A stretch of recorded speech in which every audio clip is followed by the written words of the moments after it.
We're good. All right.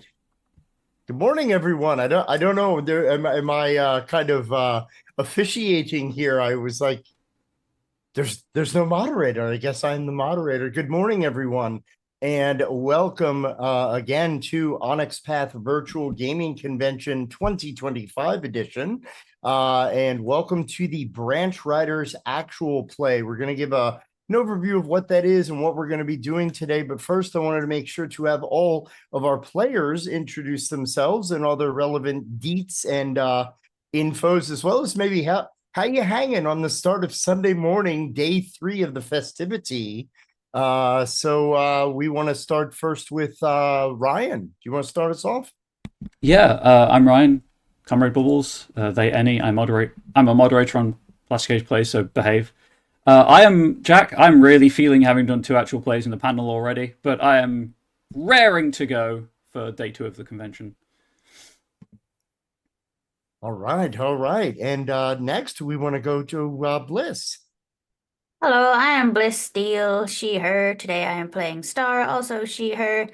I am very happy to be here. This is my third actual play of the convention. I have one more after this, and this is my second time playing Branch Riders, so I'm excited to get back into the system. It'll be exciting.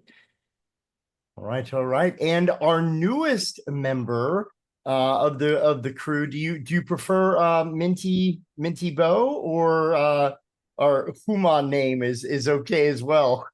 It's all right. Hi everyone. I'm Minty Bo, they any, and I have the luxury of playing quarters for y'all today. As far as the con, it is day 2. This is number 4 out of 5 APs for me, and I am raring and ready to go. All right. So for those unaware, myself, I forgot to introduce myself, but isn't that a kind and courteous host that the guests get more of the invites here. So I am Jack Berkenstock Jr. I'm the executive director and the founder of the Bodana Group. We're a 501c3 nonprofit. We use role-playing games for education, skill building, and therapy. And I am also the project lead, the project manager for Branch Riders. So I am one of the primary designers of the game that y'all will be watching, and these fine folk will be playing in. And Branch Riders is a narrative form, easy to pick up, easy to play role-playing game that uses a very simple 3 dice pool mechanic, which will be illustrated as we kind of go through. And if you're not familiar, the basic idea of the Branch Riders is that they are kind of a special missions force. They are pulled from one of 8 distinct realms, each based upon a genre convention. And basically, your mission is to combat a force known as the Blight. And the Blight is a force that seeks chaos to break down the precious curtain that separates all the realms from each other. The problem with being a Branch Rider is it is a job of very little to no thanks. And no one in the realms knows that other realms exist. They also do not know the existence of the Blight or the Branch Riders. So as you are going through your various missions, your job is to find out the problem, figure out how to solve the problem, then attempt to solve the problem using your various skills, your unique approaches, and the gifts, which are abilities that you bring with you from your home realm of origin. Today, we will be going into a realm known as the Burrows, which is our noir setting realm. The things that are unique about this setting is that it is entirely populated by anthros of all different types. So we have birds, we have, yes, fish, and of course, all of our lovely feathered or furry friends. So with that in mind, what I kind of like to do is just have folks give a basic description of their character. In the Branch Rider system, we use what we call impression and description. So your impression is basically what your presenting identity is. It's how you want to appear to those around you, while your description is who you are as an individual on the inside. Those, of course, can be the same or different from each other. So why don't we kind of go reverse order here? So Quarters, why don't you tell us a little bit about yourself? And as a fun fact, what's something that your particular Branch Rider likes to do during downtime between missions? What are your hobbies or interests, if you please? Oh wow, I feel like I'm being putting on a dating show. Da-da-da-da-da-da-da-da. Hello, Quarters is a athletic built Capri individual from the rails. Anyone who has met them immediately knows right from the jump that they are a rehabbing thrill seeker, adrenaline junkie, never shut up about sports and pushing themselves to the limit. Pretty much if X Factor had survived the apocalypse twice and was raring for a third time. And as far as what they do during downtime, whatever their home base facility is, every morning, 6 a.m., doing laps on a heavily bandaged and, shall we say, repairing leg, trying to beat a PR every month. Fantastic, fantastic. And what is the typical attire for Quarters? Oh, like pants that are look as if they've been through the apocalypse and not in the fun way. Tank top to show off all the gains, bro, which might be a little hidden by the fur, but that's fine. It's fine. It's all right. And they always have sunglasses, and sometimes they even have both lenses in if they're really lucky. Nice. All right. So Bliss, would you like to introduce us to Star? Yeah, Star is a punk rocker. She has a band called Angler. And it is she goes on tour and plays for anybody who will listen and then has to skedaddle or else she's gonna get in trouble. She wears a lot of, punk attire, spiky pink hair, fishnets, zippers, torn clothing, all that stuff. She looks pretty rough and intimidating on the outside, but on the inside she's big softy and she's actually very nice. Awesome sauce. Very nice. And Ryan, you want to introduce us to Cole, please? Yeah, Cole very much gives off the impression. Those text fields didn't save for some reason. Anyway, yeah, Cole gives off the impression of being an unstable tinkerer, covered in like shrapnel scar and burning on left hand side. The glasses, he does wear glasses because of damage to his eyes, and his entire left arm is a steam powered prosthetic that he's made himself. Quarters and Star would know that in times of need, he can reconfigure it into just a giant wrench for percussive maintenance as required. But deep down, he is much more analytical and controlled than he allows other people to believe. He's very much trying to find what he can about the origins of the Blight itself. Ooh, very nice, very nice. So the basic framework of any Branch Riders adventures that you typically will start out in the Nexus, which is the home base of the Branch Riders, much kind of like a stationary TARDIS. It exists outside of all of the different 8 realms. It is a home as well as facilities, because unfortunately, as a Branch Rider, once you sign on for the mission, you cannot return to your realm of origin because people will ask questions which might threaten the tear of the curtain and advance the Blight's very, very chaotic agenda. So we will pick up with all of you having been given your standard please report to Captain Inorvik's briefing room immediately. Captain Inorvik, you're all aware, is a retired general from the Steel Imperium, which is a military opposition or military force that threatens to take over the realm known as the Chain. It's the steampunk archipelago. So yeah, Cole, you know the history of Captain Norvik and how no nonsense he is. He's a very turt man at many points. So yeah, any special kind of arrival or late arrivals that anyone would like to have in character before you get to your standard briefing?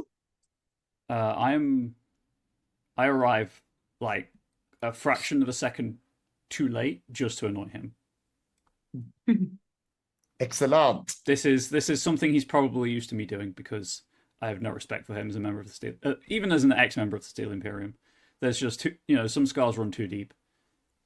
Absolutely. Orders probably would have been sprinting thinking, oh, this is a new route. It's not an interruption. This is a new route. I can still beat my PR.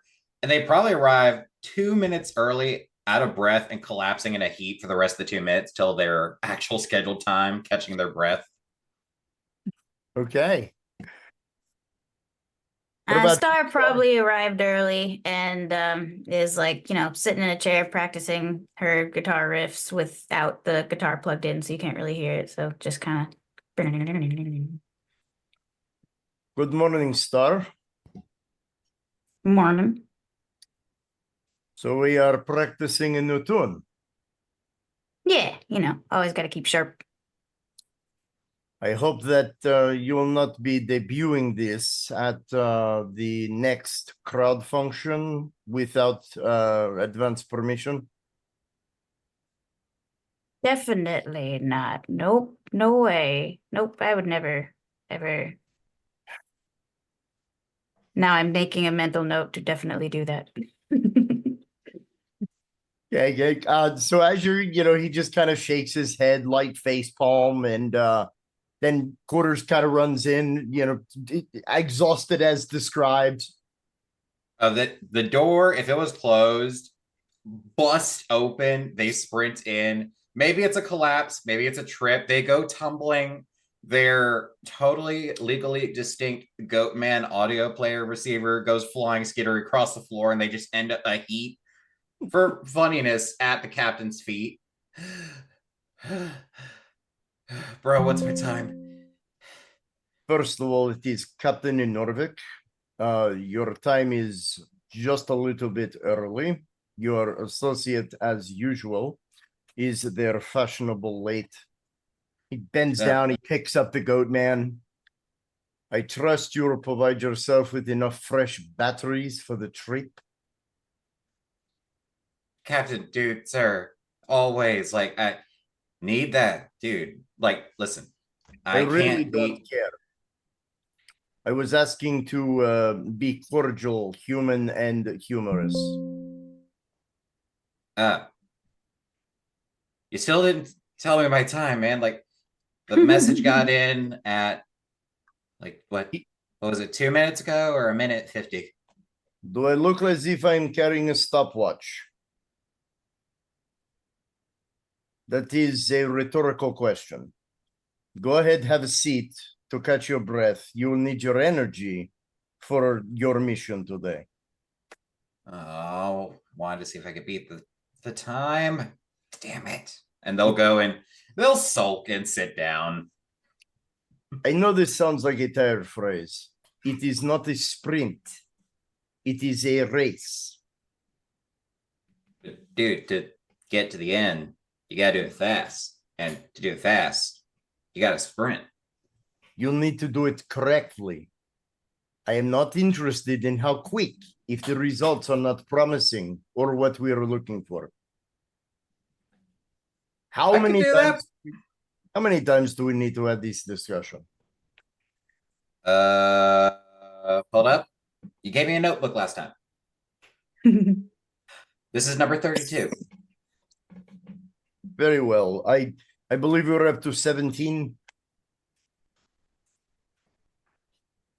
And there will certainly be an 18. All right.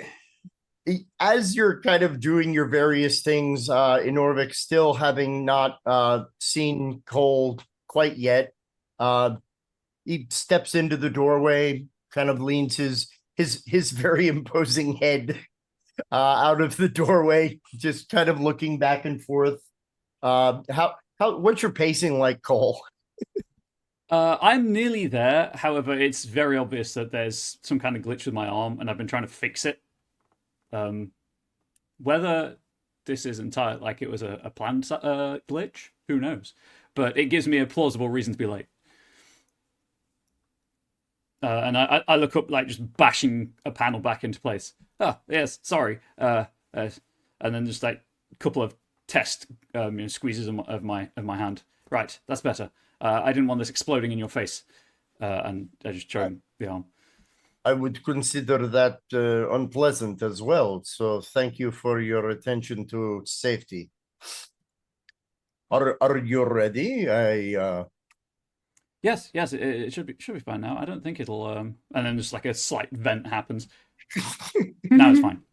He actually uncharacteristically like kind of backs up a little bit, which like usually in Orvik is very steel, very trap-eyed, like very in the place of no, I will not be startled, I will not be scared. And you know, Orvik comes off as kind of a hard ass to everybody, but you know, really he does have a lot of care and concern for you all, which you know. But again, still doesn't change your mind, Cole, that he's kind of a tight ass. So as soon as you are seated, Cole, he kind of takes his normal position in front of the lectern. Welcome again, team. You have had many missions in the past, so I will not waste any time with socials. We have a new mission for you. This time it will take you to a place a little bit more comfortable for your quarters. We're going to be sending you to the burrows today. Wait, that is so awesome. We're going back to. Wait, you didn't say the rails. No, but thankfully you are one of the only team members that will not have to worry about any form of subtle disguise. This, of course, is sometimes a concern when we have to go to various realms. Normally, Quarters has to disguise himself when he goes into realms that are not anthro-oriented. We have been getting a very strange occurrence in the burrows. Normally, when we have a blood emergency, it is centralized or located upon one type of anomaly. Usually it's a kind of, as you say, the big blip on the screen. In this case, we actually have more minor blight emergencies, but they are scattered. This is, of course, a concern for many reasons. One, we fear that this will be some type of growing occurrence and that it will get worse over time. So your mission, as usual, is to go and investigate the various sources of these blight blips and find out what is going on. As with any other mission, we will have limited radio contact while you're down in the realm. You will head, as usual, to Gossamer to find out if there is any equipment that you either need or are required to take as part of the mission specs. Then you will go to Dolores, who will send you through the portal. Please don't let her give you any cake. And then as soon as the blight emergency is back down to a level 0, where there is no blight occurrence, you will be contacted to be brought back home. I, of course, as usual, can give you limited information about what we know. Most of this we receive throughout our various detector methods that we have set up here at the Nexus, but I can hope to answer some limited questions, if you have any. Why can't we eat the cake? You can eat the cake. It's fine. We are trying to get Dolores to be less motherly to all of you. She regards all of you as her children. And just as kind of an aside for those who don't, you're like, who the heck's Dolores? So Dolores is a wonderful woman. It's actually her home realm was the Burrows. She is an octopus anthro who is the person that's she's in charge of sending the branch riders to their various missions. She operates kind of the emergency switchboard. Basically, Dolores receives an emergency signal, finds through the database of who the most responsive or appropriate branch rider team would be. Then she basically kind of, with all of her multiple arms, does all the various different plugins to alert people. Like she's the one that says, please go to briefing room, 7-RJ, whatever. But she is just so pleasant as punch. She's kind of like I make a lot of nerd references from the 70s. I apologize in advance. She's kind of like Edie McClurg, like the very oh, you're such great folks, you're great kids. Really, I love all of you. I have 8 arms to hug you all to heaven. So that yeah. So back in. So yes, we love the concern Dolores has for you, but sometimes that can get in the way of your attention to a mission. So please, if she does eat your cake, by all means, it's delicious. We all know this, but stay focused. We don't know what we're dealing with down there. Other questions? How many? And I do air quotes, but thanks to the steam power prosthetic, they're not quite air quotes either. Blips are there? That is an excellent question, Cole. At this point, we are able to ascertain that there are no less than about 45 blips. Now, the exposure tracker for this mission is only currently at 1.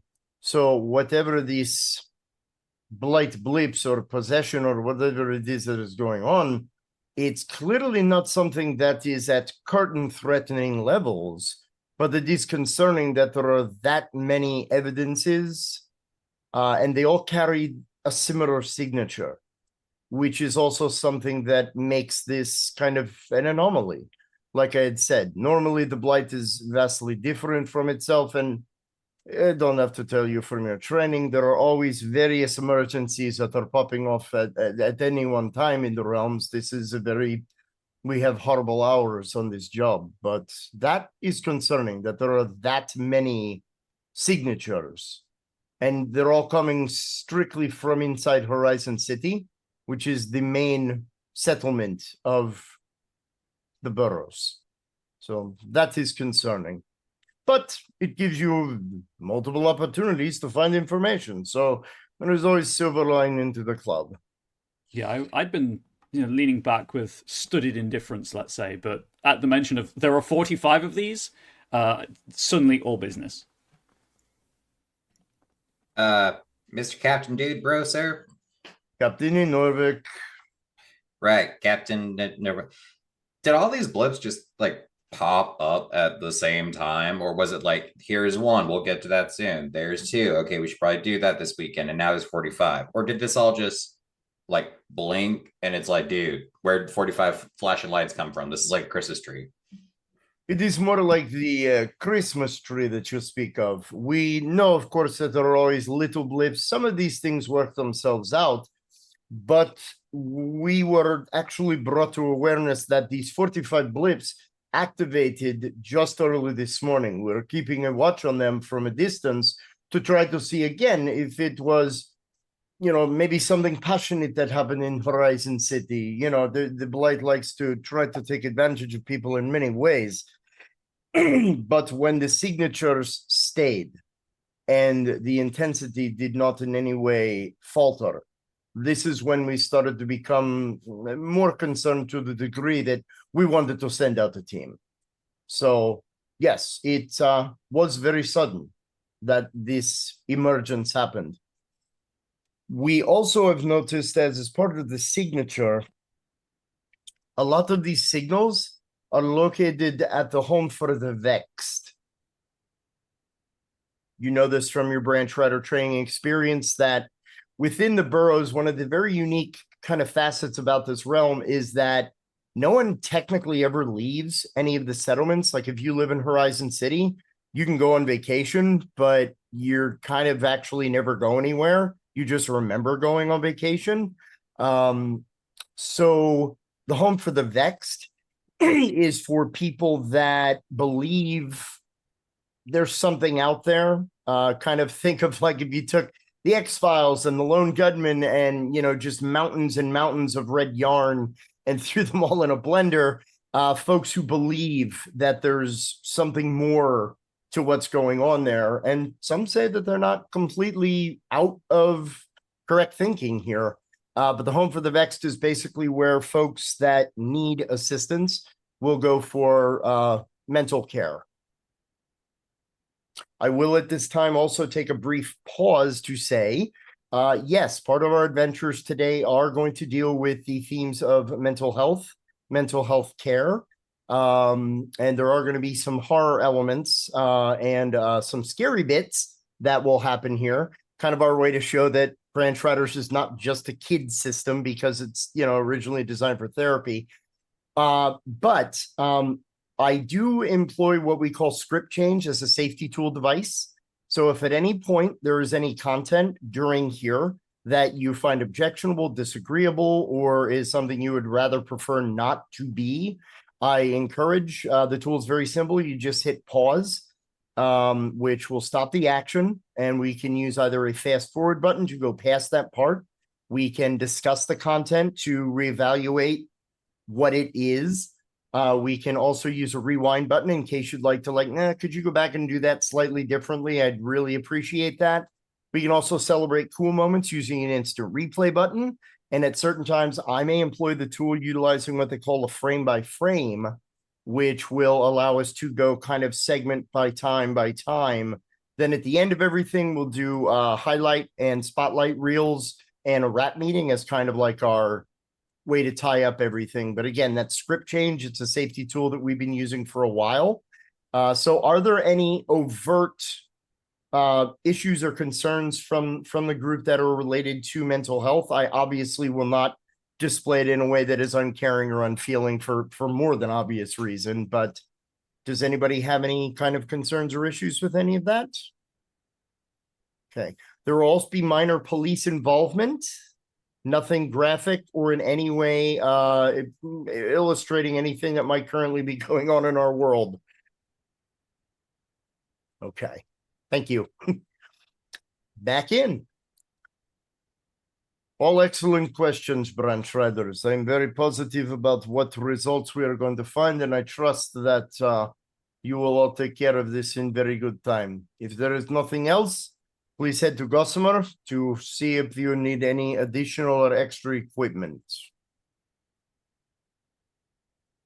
Thank you, Charlie. I mean, Aye, Captain. Do good things. And he just kind of marches out, going about his next briefing. That seems to be all that a Norvik does all day, is briefing and debriefing. Gossamer is a favorite around the headquarters. Gossamer is a fairy from the Crags. She's just a little thing with a very big personality. I kind of liken her to kind of a slightly shrunken version of Cyndi Lauper. Sometimes she has like more of a Wazowski kind of accent, depends on what the table likes. But she is the head of R&D. Think of it kind of like Q Branch in the James Bond franchise. She always kind of engages in slightly dangerous, very potentially morally questionable experiments to test new gear and new ways to battle the blight.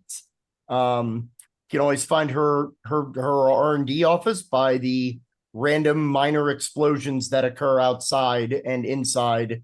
So you all head on your way to go to Gossamer.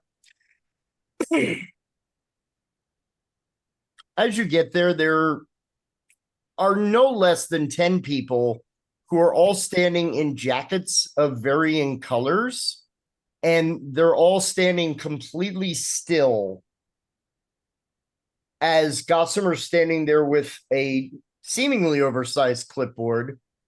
And as someone like twitches or blinks or like shivers a little bit, she just kind of makes a note and says, "Very interesting, very interesting."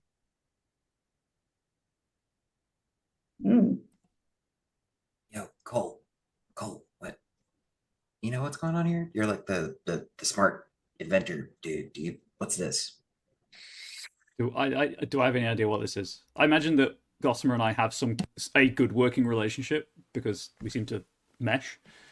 Yep. Actually, you're gonna give us our first roll of the game, Cole. What do you think? I can do that. All right, so I'm going to actually ask you to give me, now, just for those, again, first time watching, in Branch Riders, you make 3 dice to form your pool. They are formed from your approach, which is how you're approaching to solve the problem. So we typically have creative, knowledgeable, observant, social, and forceful. We interpret those in many, many different ways. I'm actually going to ask you, Cole, to have the approach of observant, which will be your first die. Your second, I'm going to ask you to use the skill of science, and your exposure, because currently you are at a level 1. You're very fortunate. Your exposure die is at a 10. So you'll be rolling a whatever those 2 die are on your character sheet, but a D10 for your exposure. So those are your 3. When you roll those, we're going to count 4s and higher as successes. And when we get that, we'll discuss the resolution. That is 2 successes. 2 successes. All right. So in Branch Riders, when you roll those 3, and in this example, let's say Cole didn't have science, he would not have been rolling 3 dice. He would have only been rolling 2, which is important because in Branch Riders, 3 successes is a yes and. It gives you what your desired effect would have been, plus you get something a little bit as an added bonus that moves the story forward or the character progression. 2 successes is just a yes. You get what you want, and it does the thing. 1 success is a very interesting choice, which we call fail forward or succeed at a cost. So obviously you get what you want, but a complication arises, or what you wanted to happen does not happen, but you get some type of piece of information or a clue or something that will move the narrative forward. Please don't get 0 successes, but on the other hand, please get 0 successes because that makes it fun. You don't get what you want, and there's a complication. Typically, that could give you a condition, or it can increase your exposure level, which over time, as the exposure gets worse, the D10 that Cole rolled would eventually go down to a D4, or in the case of a level 10 emergency, no exposure die. So imagine you don't have the skill, you have no exposure, you're rolling 1 die. You can only get a very dangerous choice to make. So Cole rolled 2 successes, which means you get a yes result. Yeah. You've spent a bit of extra time with Gossamer. She definitely seems taken with some of your ideas. Specifically, she kind of loves your creative and inventive flow. She is sometimes very kind of slapdash herself in terms of putting things together. So you've spent a lot of lab time with her. Part of it was extra credit. Part of it was her request, actually.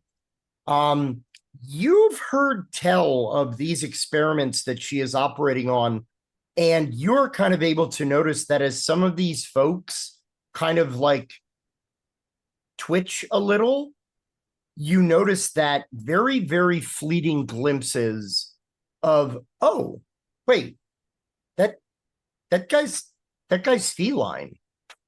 Like that, wait, hold it.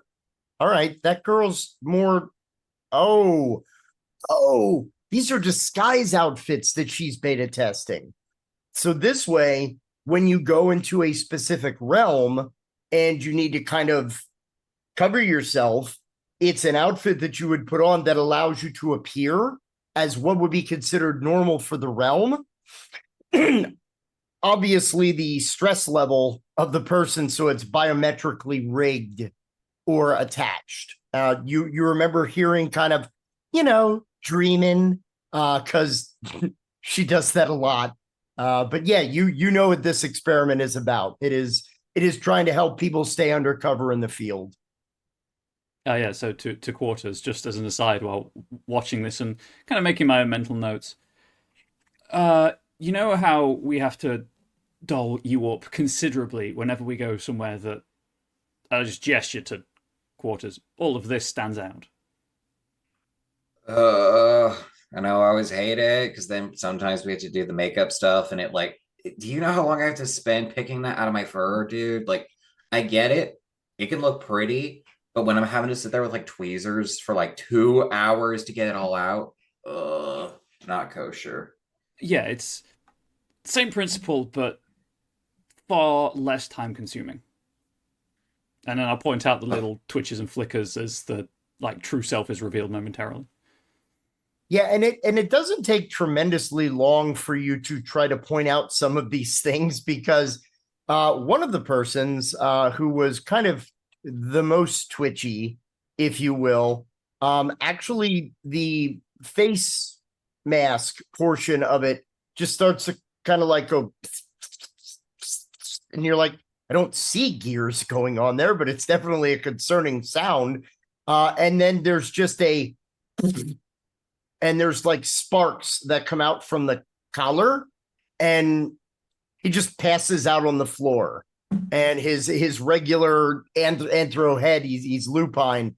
He just kind of just falls on the floor, and Gossamer just says, she goes, "Number 9 down. Find a replace. Blue isn't working."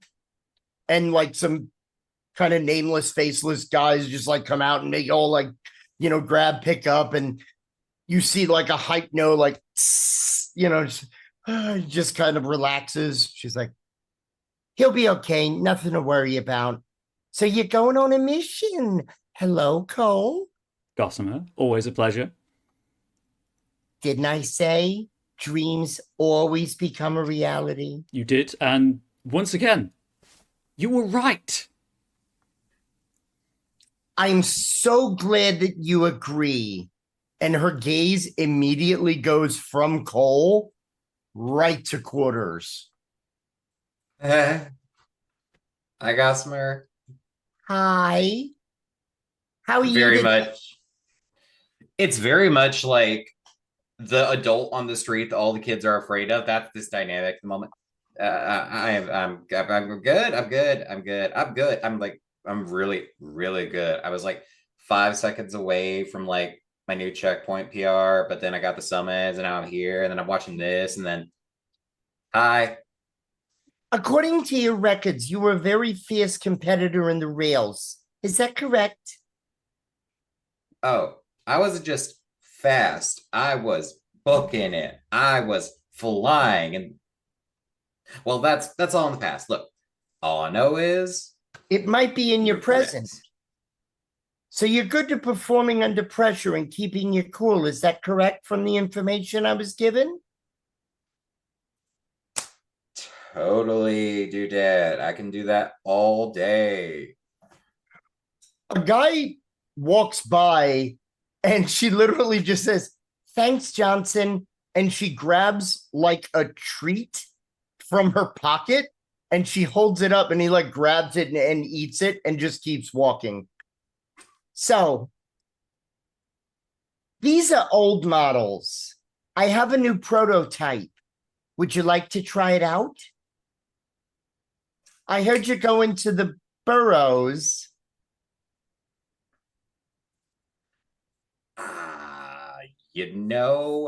I would, but I really think, since this is technically one of the Anthro worlds, like, and I really think we should conserve resources. But I think Star would love something similar, right? What? Right?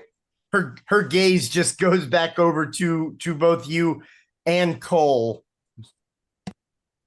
Oh, that would be better. See, I was thinking because of the biometrics, it would be easier for you to test it out because there's less danger. I personally prefer prosthetics as well, but this way, if you would wear it, we would give you kind of an identity, but then if it would fail, there's really nothing at stake. But no, that's a much better idea. Would either of you like to test this out for me? The look of I've made a mistake.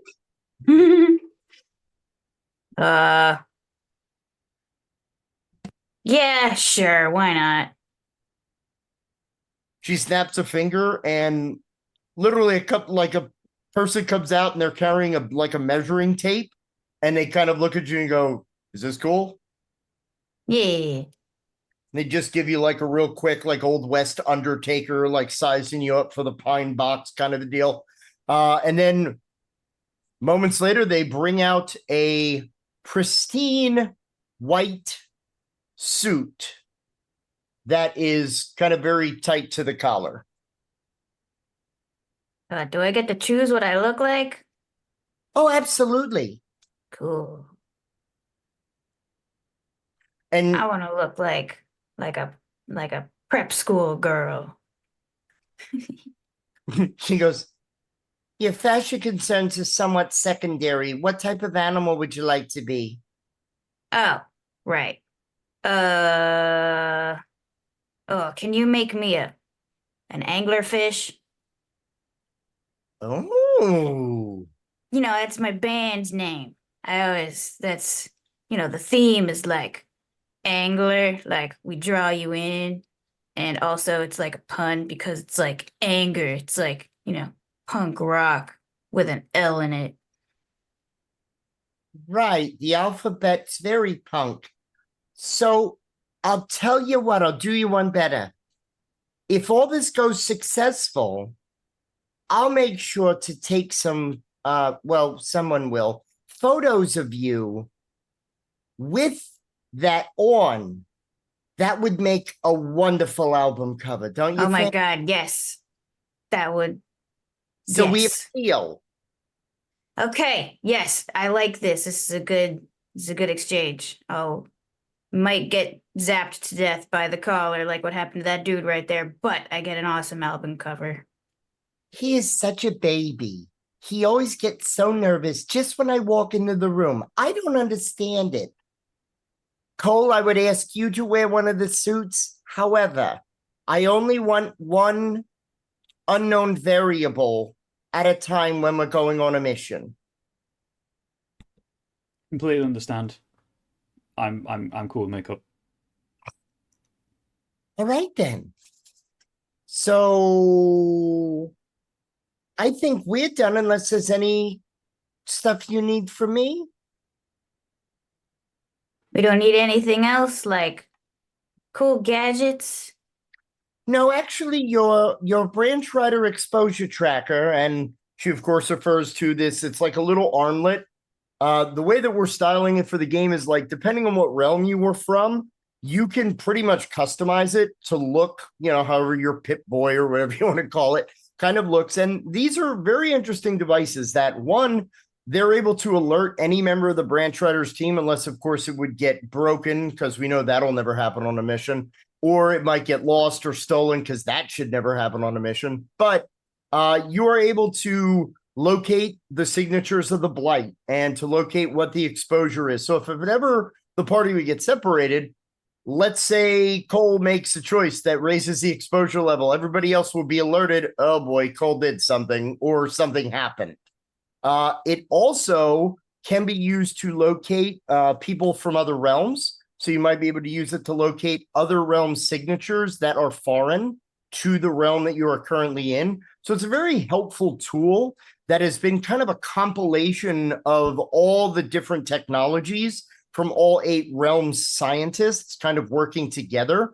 It is the oldest and most reliable piece of equipment that the branch riders have, and it has ways to disguise itself. So it could look like, just like an armored gauntlet if you're in the crags or whatnot. But some folks, like from the chain, want like steampunk gauges on their exposure tracker. Whereas if you're from the crags, you may want magical crystals that light when there's more blight presence around. So in this way, you kind of take a little bit of home with you. But as always, be careful that you don't want to leave any clues of your mission and other realms kind of laying about. So your detector should be able, especially with the number of signatures that we've gotten. And Norvik look kind of freaked. I mean, for a Norvik, about what's going on, but we're pretty sure that y'all are going to be able to keep a level head down there. Not too much chaos quarters. Hey, listen, Gosper. I'm right here. Ears. Got it. Me, Chaos? Pff, I don't know that dude. I never knew him. All right, we didn't go to the gym together. Hey now. Rude. I'm just trying to. And she grabs your cheek, kind of like a grandma, and she goes, I love chaos.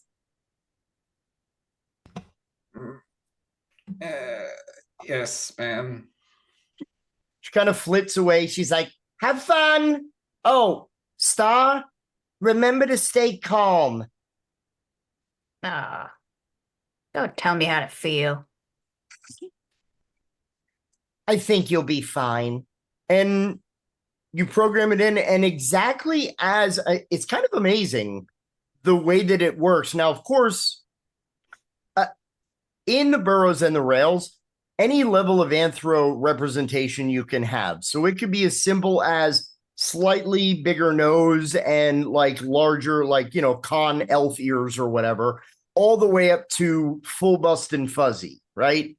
In the case of anything aquatic or otherwise, you could be as full as you want with, you need like a scuba to kind of get around, which is not uncommon in those realms. Or it could be your kind of Prince Namor, right? You may or may not have gills. No one's gotten close enough to check, right? So however you want to pictorially represent that, totally up to you, Bliss. Oh, I think I want like, yeah, big anglerfish head with like the scary teeth and like the little light.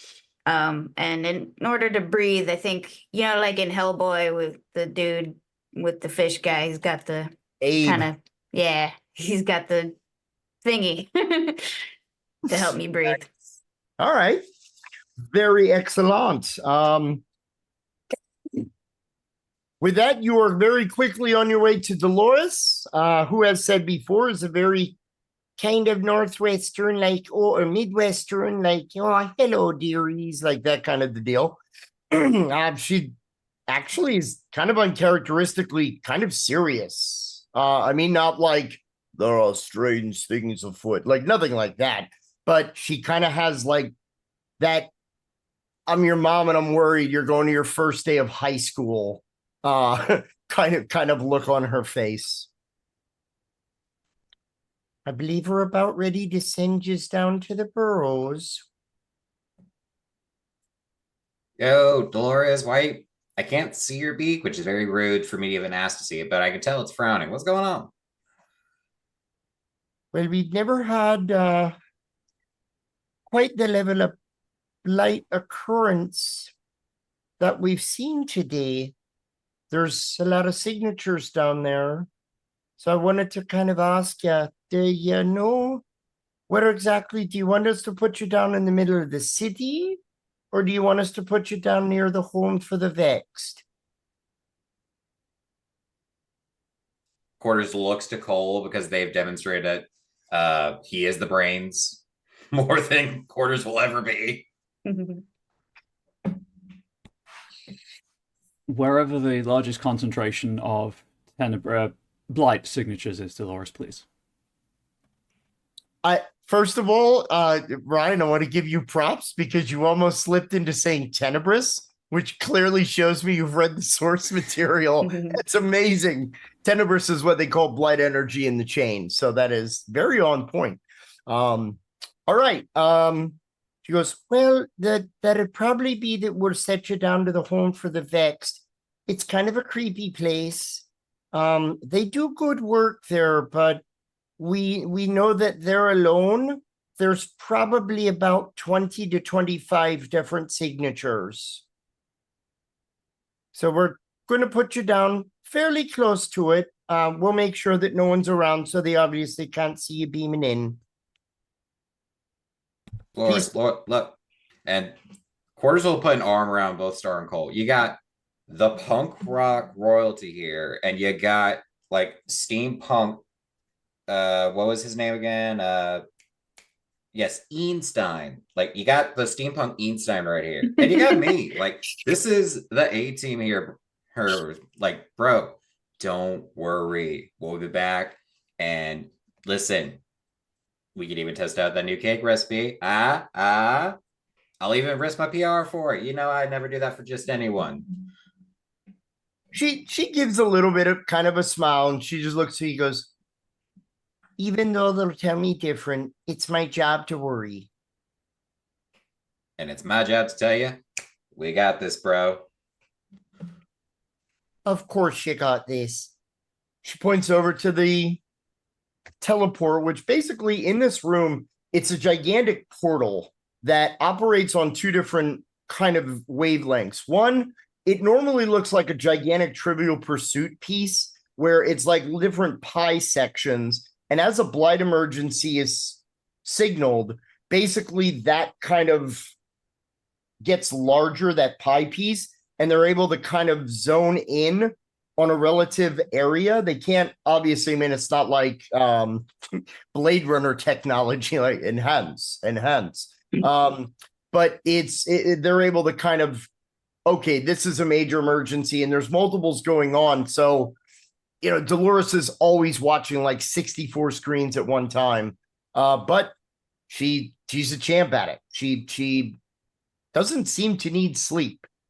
She points to it and you see the little Burroughs triangle pie slice just kind of, and it's just shows you this nice park area, and there doesn't seem to be anyone kind of around. She goes, well, as soon as you step in through there, you'll be right close to where you need to be then. She goes, one more thing. And like two of her tentacles kind of like reach underneath the counter, and she pulls up these very lovingly like plastic wrapped like squares of cake. And that is probably now going to be a thing in Branch Riders canon. I love it. Yeah, Dolores and her cake. In no way inceptioning that the cake is a lie or the truth. It is delicious, in fact. So she puts one out for each of you. She goes, if you need it, a little bit of heart from home. Oh, hell yeah. Dude, the She calories smiles are a little so bit worth it. more. All right. Y'all take the dive? Whee! All right. So I did want to ask a question because I know the human brain normally takes 45 minutes to an hour's worth of stimulation before needing rest. Does anybody need a bio or a snack break or anything at this point that we're at about the 1 hour mark? Can you tell I run groups with 10 to 14-year-olds? I'm in the same position, Jack. Don't worry. I do the same thing. Yep. I'm okay, but thank you for checking in. All right. Cool. So you walk through, and at this point, you've had a couple of missions under your belt. Initially, the experience of getting transported through the Nexus portal can be a bit jarring, a bit more, but you kind of step out and you see the looming figure of the home for the Vexed. I mean, it's not like, an old Hanna-Barbera cartoon where there's only thunderclouds over this building. But it's what looks to be like a stately manor. There's a number of folks that are kind of like out on the lawn, just kind of walking about. There's obviously, people tending to them, kind of standing off, kind of watching. Interesting thing about the home for the Vexed, there are no security gates. Like there's no chain link fences with razor wire, barbed wire around them. It's actually open, which to some of you, especially you, Star, because you came from the party, which is like authoritarian police state, like you're like, they're not afraid people are going to escape. Like that's kind of crazy to you, but also very calming in the fact that like, oh, okay, it's not, it's not as bad as it could be, but that's kind of your scenario. And go ahead, Branch Riders, tell me what you want to do. Well, this is uncomfortably institutional. Yuck. I mean, it's a building, bro. Like, there's people inside. That's kind of how they all work. But what do we do now? My prosthesis is flexing unconsciously as I'm just recalling time spent in an orphanage that's probably very similar to this under the Steel Imperium. Yeah. We should probably go in. Try to figure out near source of the blight and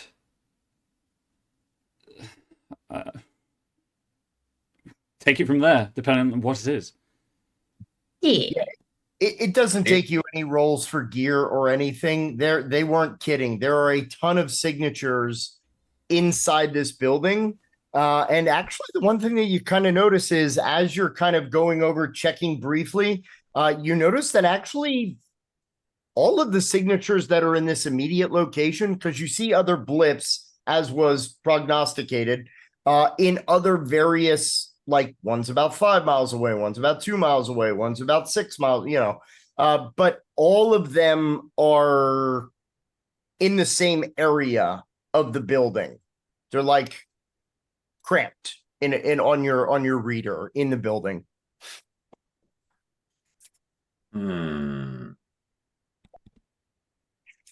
Well, that's not good.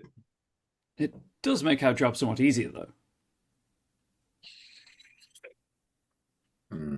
Just don't be juice. Don't be juice. Don't be a juice factory. I hated it the last time. And might yield some interesting data about multiple blight sources in close proximity for extended periods of time. Well, y'all two are way better with the talkie than I am. So I will follow y'all's lead. Y'all are the captain. Y'all are the boss. Y'all are the poobah. I am the follower. Yeah, let's find somebody to talk to.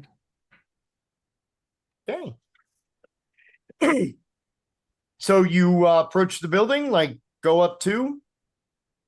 Yeah, no one is like pass, authorization, anything like that. Like it's a very kind of friendly environment as you walk up, and the doors are wide open, very welcoming, very inviting. Folks are like, some of the folks wave as you're kind of walking through. Some of the doctors and the attendees that are on the lawn, they just kind of like nod, very kind of like, hey, howdy, how you doing, English, like that kind of thing. So very, very friendly, not in any way, creepy. This is Oh, weird. God. The fact that they are like this, happy about being told how to feel, is breaking me out.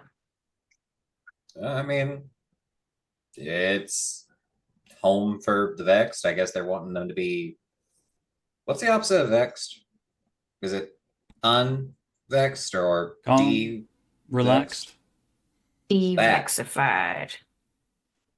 I like that word so much better, bro. I mean, it's weird for me to think that somebody could become devexed without being forced into it, but I guess they've got it all figured out here. I'd be interested to learn about this new, improved, different way of getting rid of the bad feelings, besides just shoving them away. If people choose to be here, then why would they be worried about escapees? Weird, man. But good. But weird. Is there a front desk or a reception area that's obvious, or is it, hey, there's an entry hall and you need to go further down situation? No, there is a reception area. I mean, even though it's a very free and open environment, that's kind of more for the patients to feel comfortable and free. But yeah, there is a reception area. There's a wonderful woman, just kind of sitting behind the desk. She says, "Oh, are we here to visit someone today? Hello, welcome to the Home for the Vexed."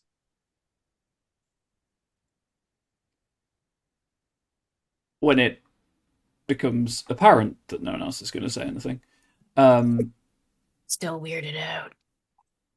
Or is just looking at Cole because they have established Cole as the brain, so they're just I like, love how the only person that isn't freaked out by the environment is the one who is not the social engager. yeah. That's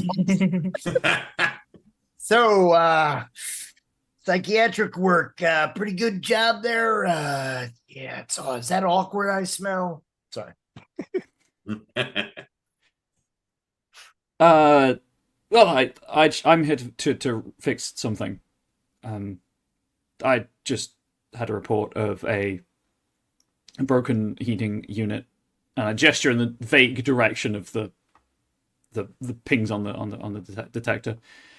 These are my associates, just in case the job is bigger than I can handle myself. Okay. Hold on. I don't. And there's like piles of papers on hers. I don't remember getting a notification of a work order for today. Do you know who sent you or the name of your company? Is there anything like immediately broken or not broken, but in need of maintenance nearby? I have just for clarification, I have Kit Bash, so I can tell if something is broken and if so, how, as one of my gifts. I love it. Yeah, so we're going to do another roll here. This time we're going to be using a gift. So again, as it's almost like you're setting me up here for a system explanation. I'm loving it, Ryan. Thank you. So with a gift, there are 4 different ways that you can use this.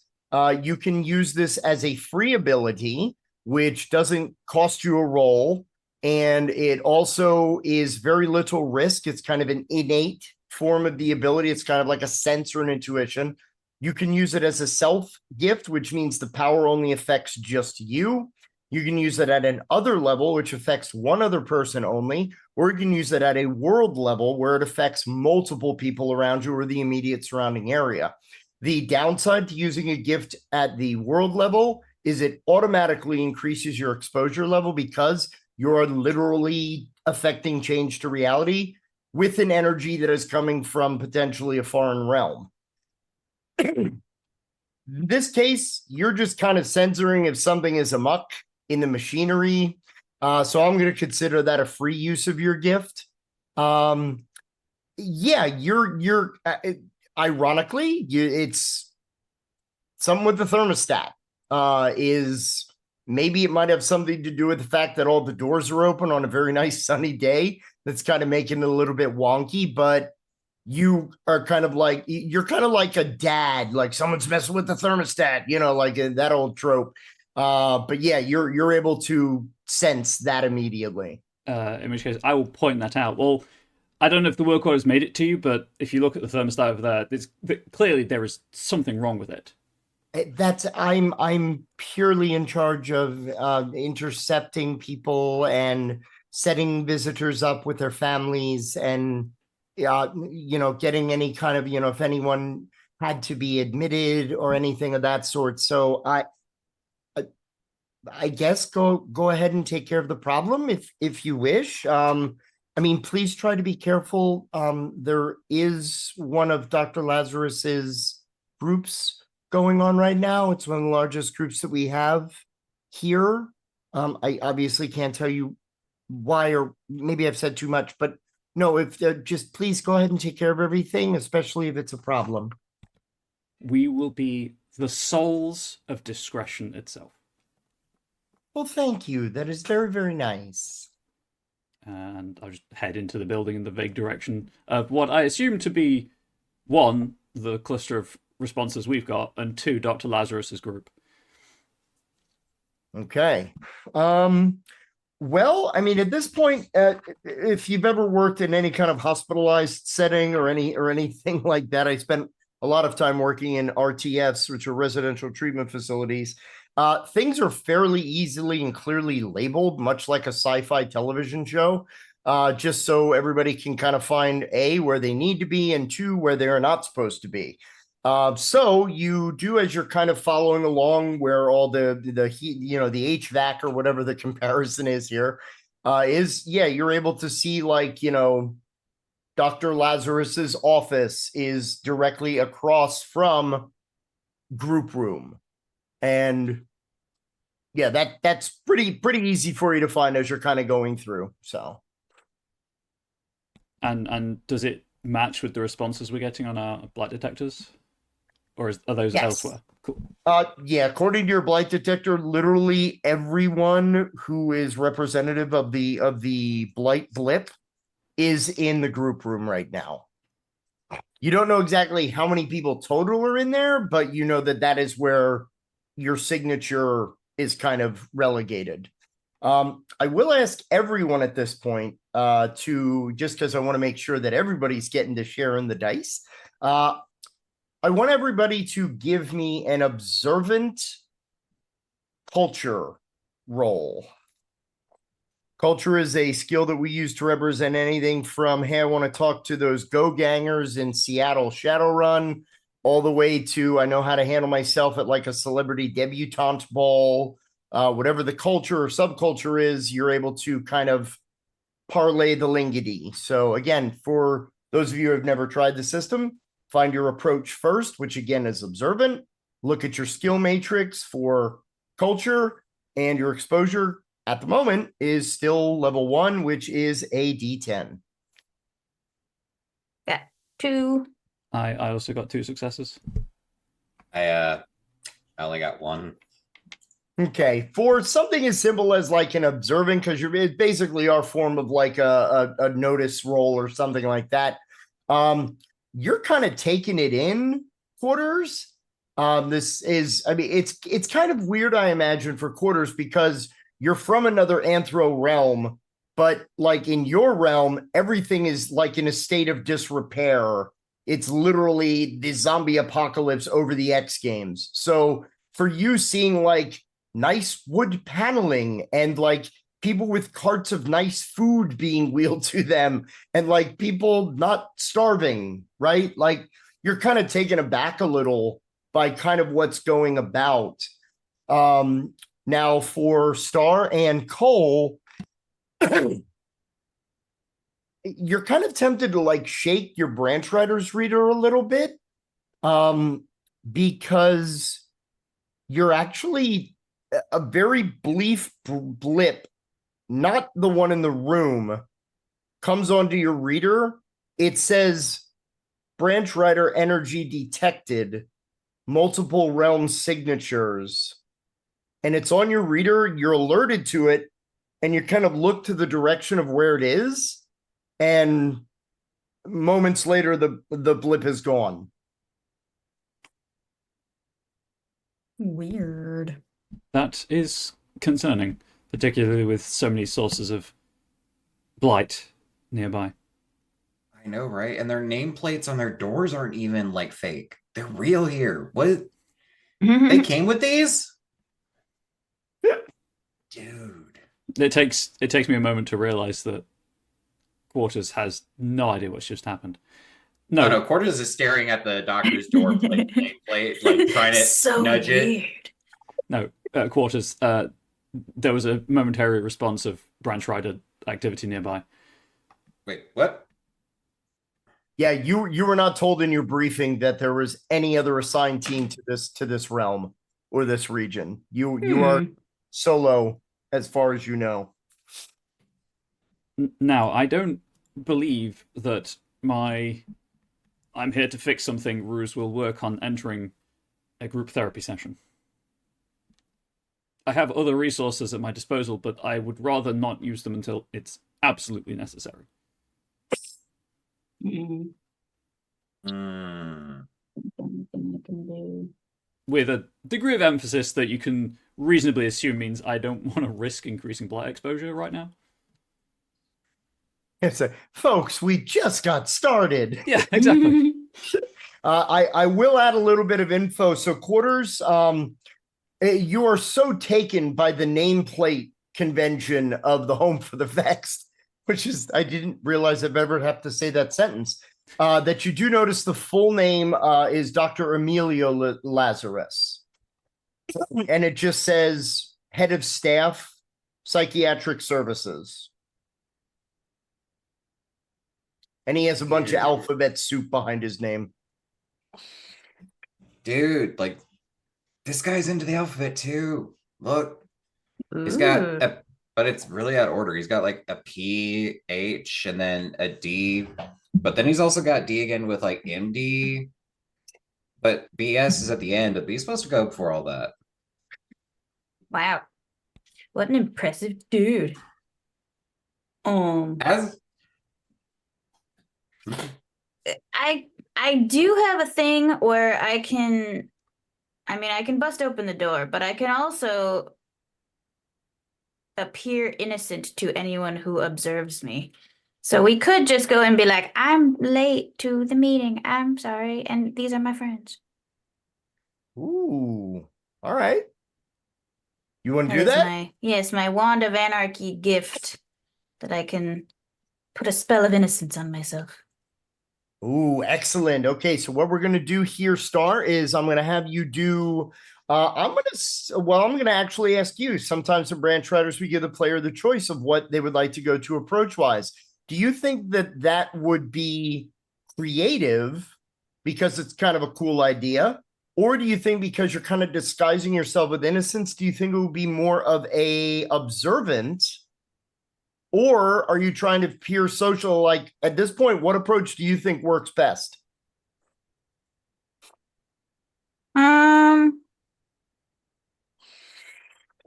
I think observant because I'm trying to blend in with like the general vibe of the people in there without even actually having seen them. So, Okay. yeah, I'll go with that.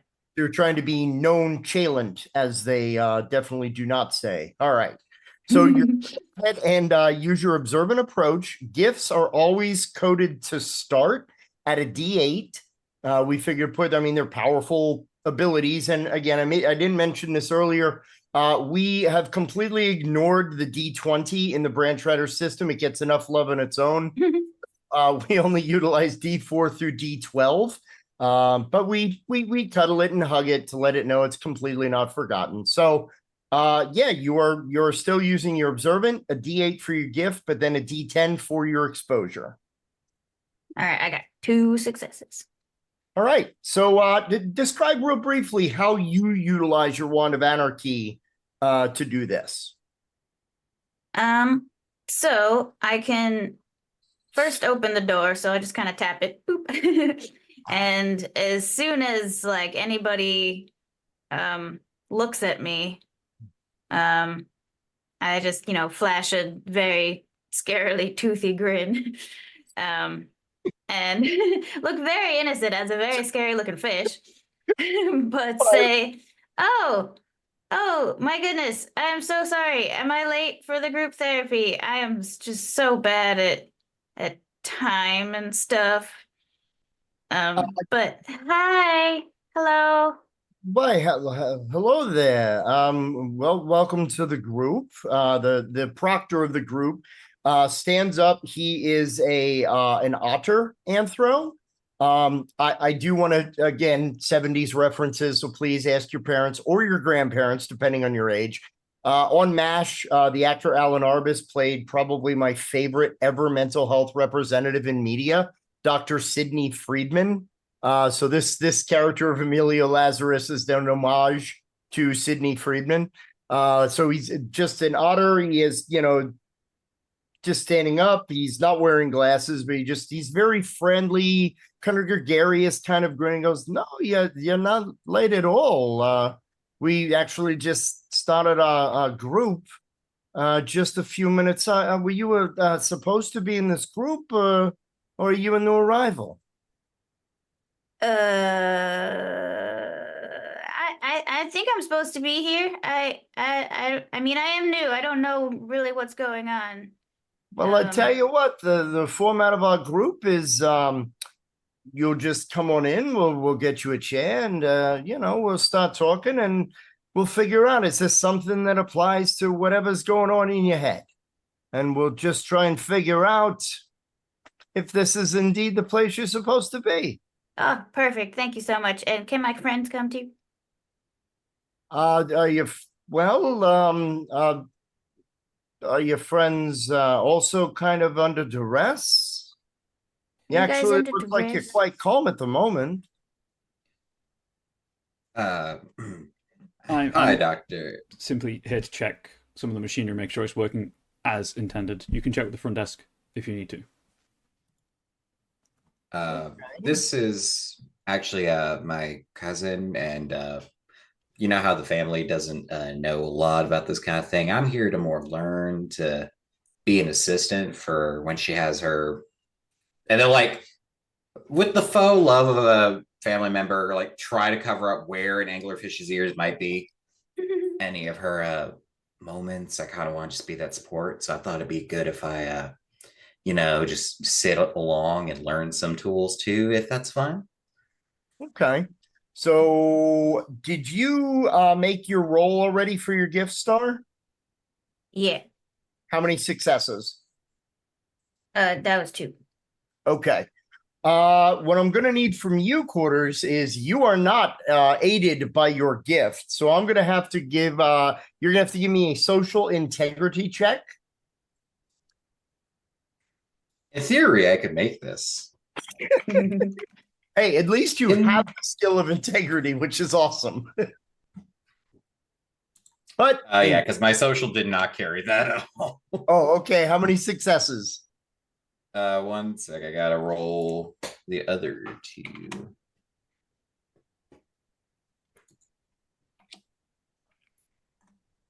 I swear, dice, if you betray me. How many? That's a big old 0. All right. I understand the love and care and care of a family member. I really do appreciate that. Unfortunately, a lot of what we discuss in these groups is of a very, very personal nature. And one of the rules that we have here at the Home for the Vexed is that we want to make sure that everybody feels as comfortable as they can, you know? So unfortunately, I understand the family love and I appreciate it. Feel free to inspect the remainder of the grounds while you're here to, make sure that everything for your cousin is exactly what they need. You know what? I fully understand, Doctor. Apologies for intruding. You gonna be all right while I look around, cousin? Are you gonna need anything? I think I'll be okay. Yeah. All right, I'll just be right around the corner at the farthest. If you need anything, you can just step outside and I'll be right there.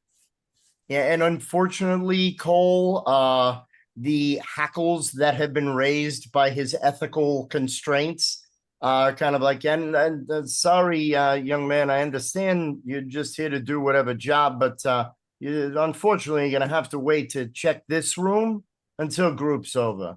I'm Of sorry. course. I completely understand. I apologize for intruding.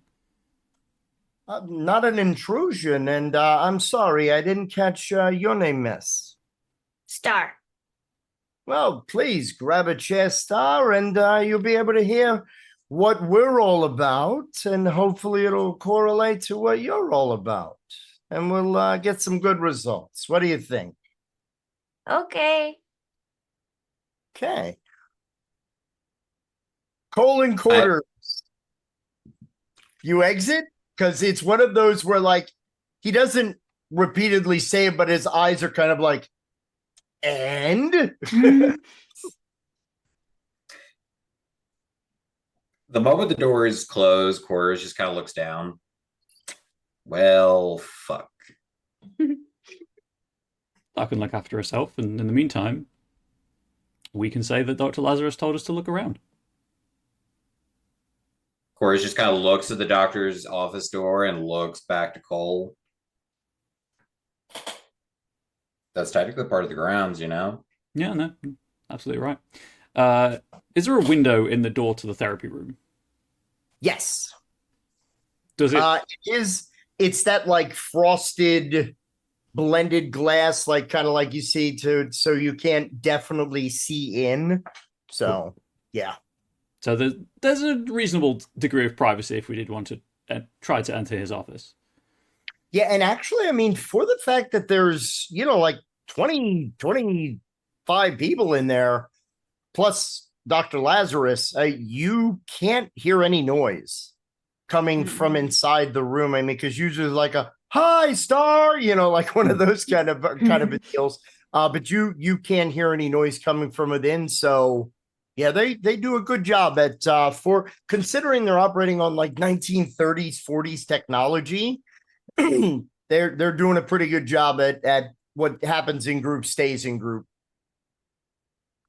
In which case, yeah, try the office door. Okay, yeah, it's open. Step in, wait for Quarters, and then close the door again. All right, and we're going to pause there, and we're going to go back to Star's encounter group now.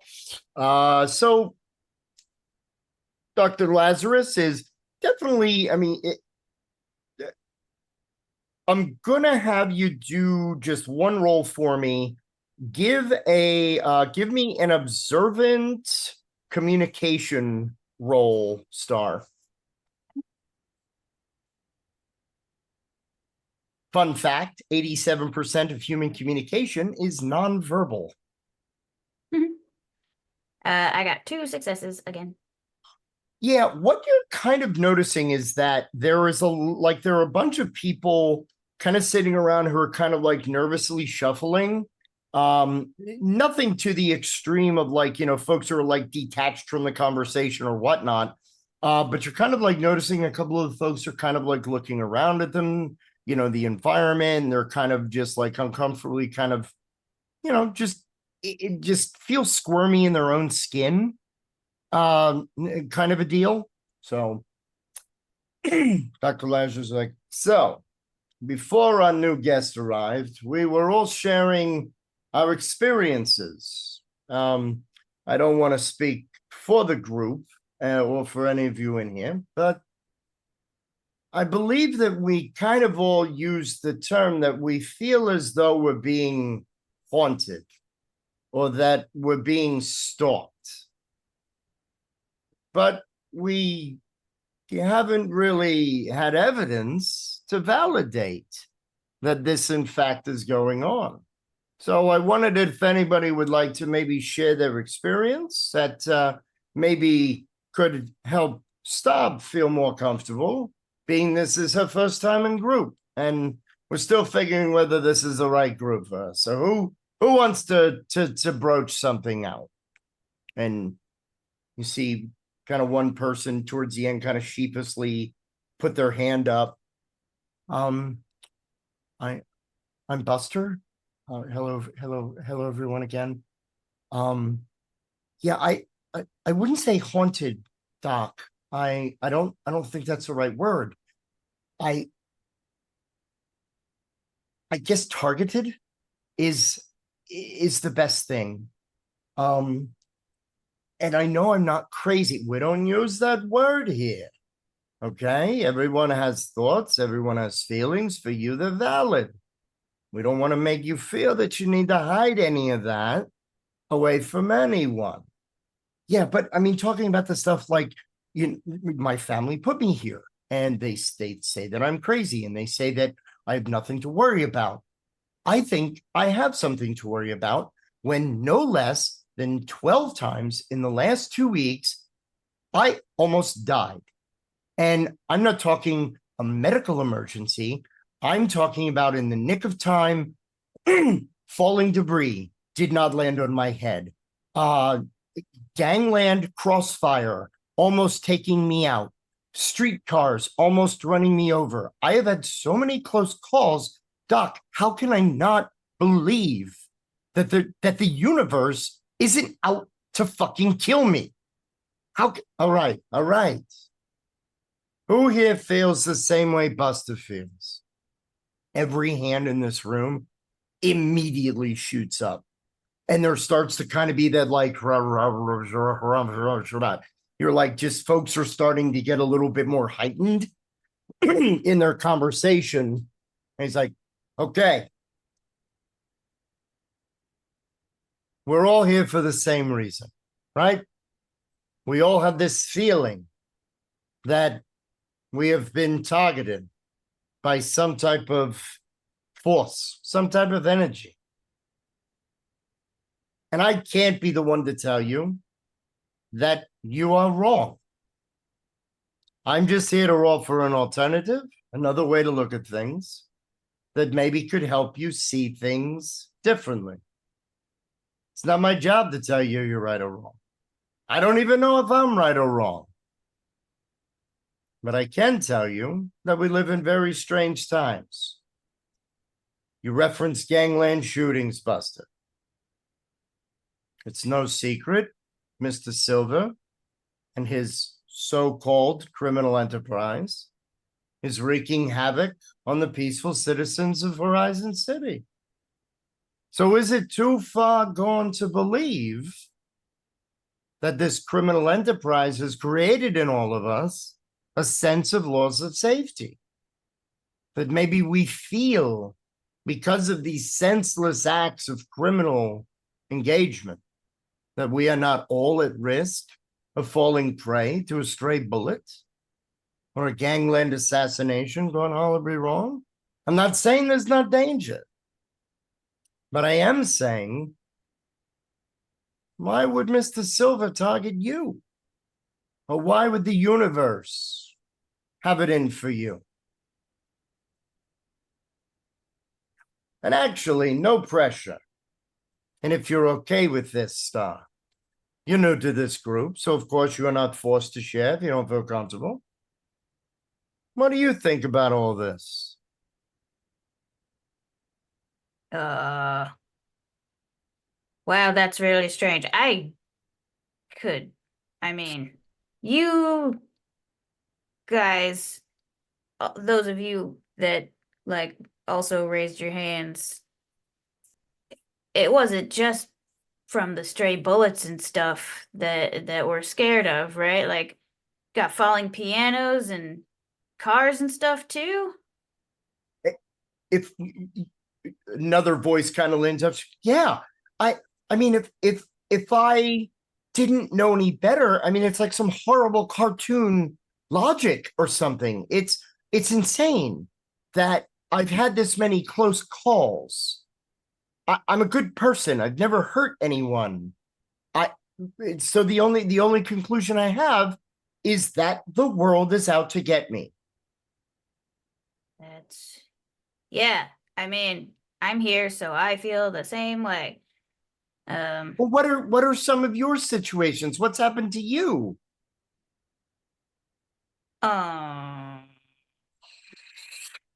Well, just on the way here, I tripped and I fell and I got a bloody nose. And then just before that, I tried to cross the street and a car almost hit me. And just before that, a black cat crossed my path and it was really cute. And I tried to go pet it, but it already had run away. And yeah, really just bad luck, right? That's what we're all suffering from.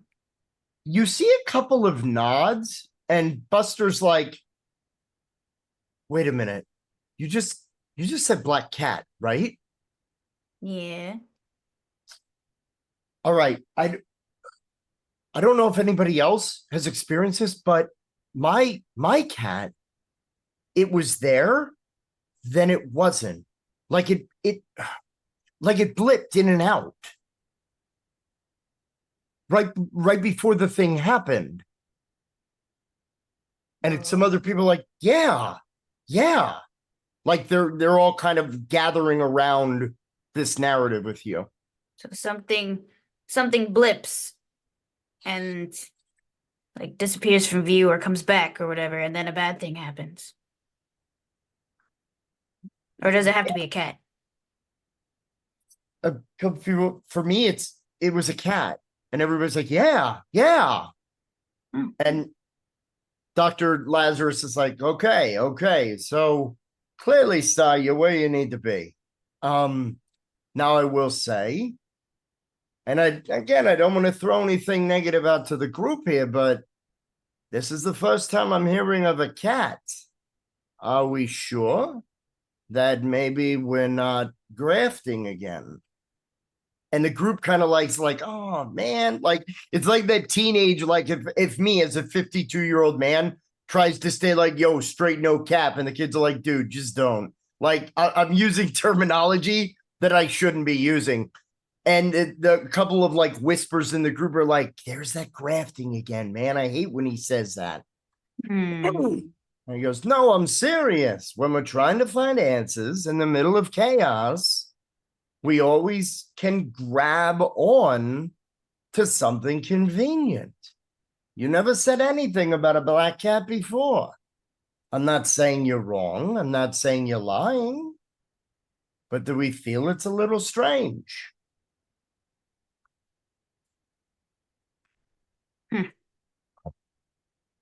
Meanwhile, y'all's in the professional office. It is just Dr. Lazarus's office. Files, cabinet, it looks like a psychiatrist's office. If you've never been, I invite you at least once in your life, just to see.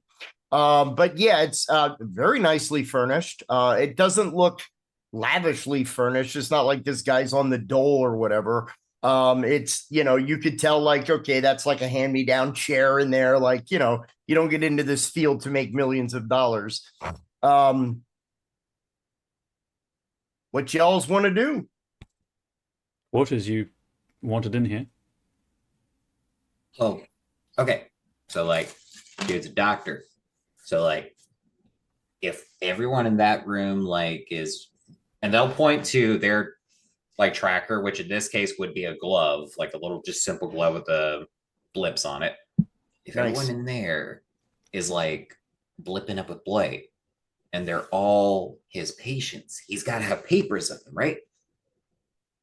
So if we can find just like a couple of them and maybe see like, I don't know, like I saw the horsemen of death or whatever, like find that common thing that's putting them all in there. Maybe that's the source. Huh? See, look, I got a brain in here sometimes, man.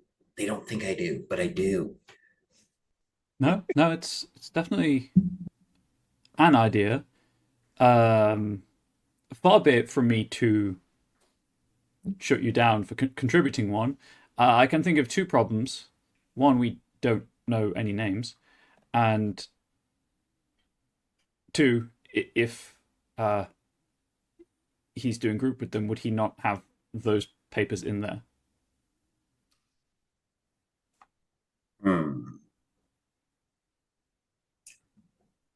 That's a good question. You're We so can- good at good questions. We can still root through his files if that is what you want to do.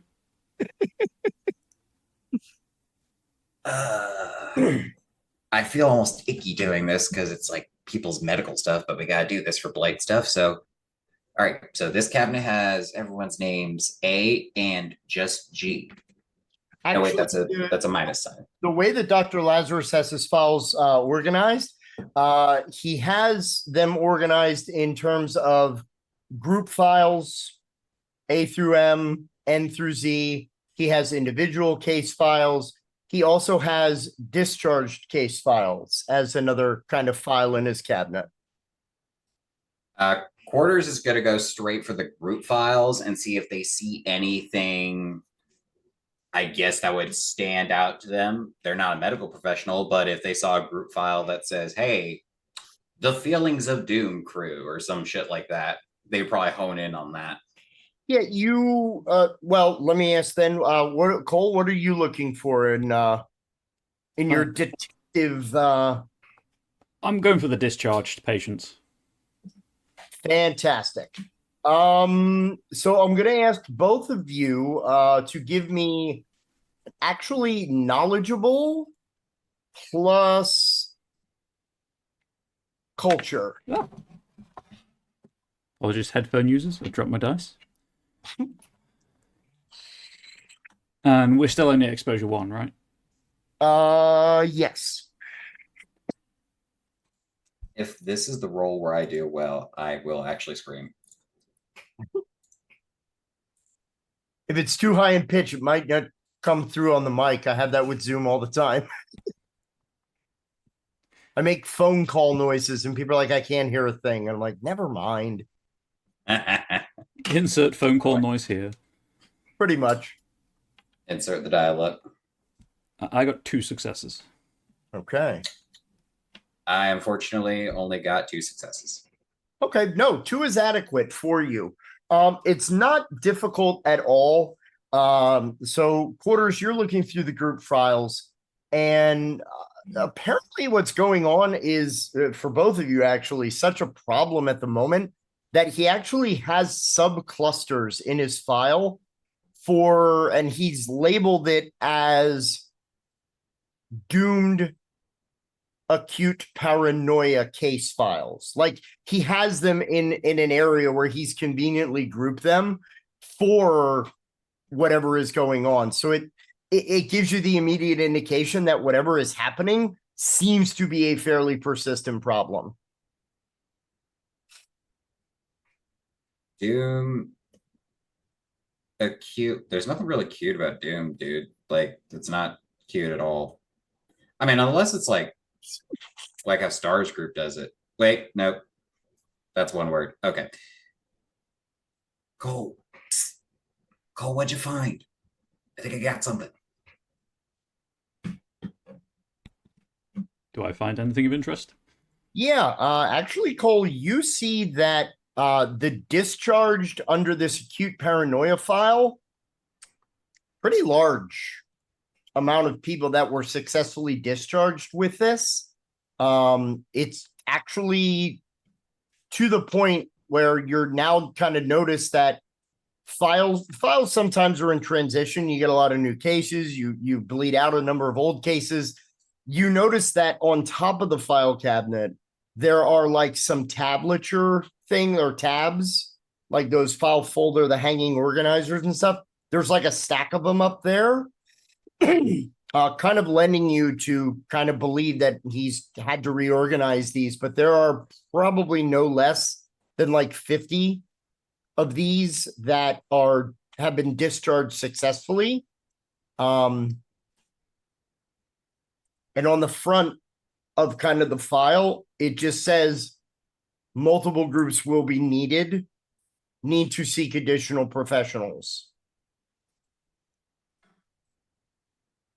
But yeah, everybody, I mean, if you glance about through the notes, you'll see some of the through lines or the kind of some of the stuff that the group, where Star is in, that they're all kind of talking about, like feeling hunted, feeling pursued. A couple of the files mention is something that seems a little bit kind of from your page quarters, where one of the things again about the rails is one of the most dreaded creatures that you'll ever face in the rails is what they call a chimera feral, which is someone imbibing animal juice has gotten to such a point that they have multiple physical representations. Like they might have a crab claw with like a wolf's legs and like a lizard mouth. There are some of these files that will indicate saw being of this description, and there's no rhyme or reason to it whatsoever. Do they have the capability to take photos with any of their tech, or not without using some sort of equipment? Yeah, I mean, do you mean like just regular photographs? Just like a regular photo to be like, hey, yo, for future reference, what the fuck is this? Oh, in that case, there are no photos of whatever is being described. There are a lot of patient sketches, however, that are in some of these files. And yeah, you're looking through this and it's like there is no pattern that you can discern whatsoever. And even in the discharge files, Cole, there are also sketches. So that is something that has been connected. And like I said, some of these things look like werewolves. Some of these things look like golems. Some of these still, like, there are so much variance, especially considering the number of files that you are looking at, that it's just a wealth of nightmare fuel.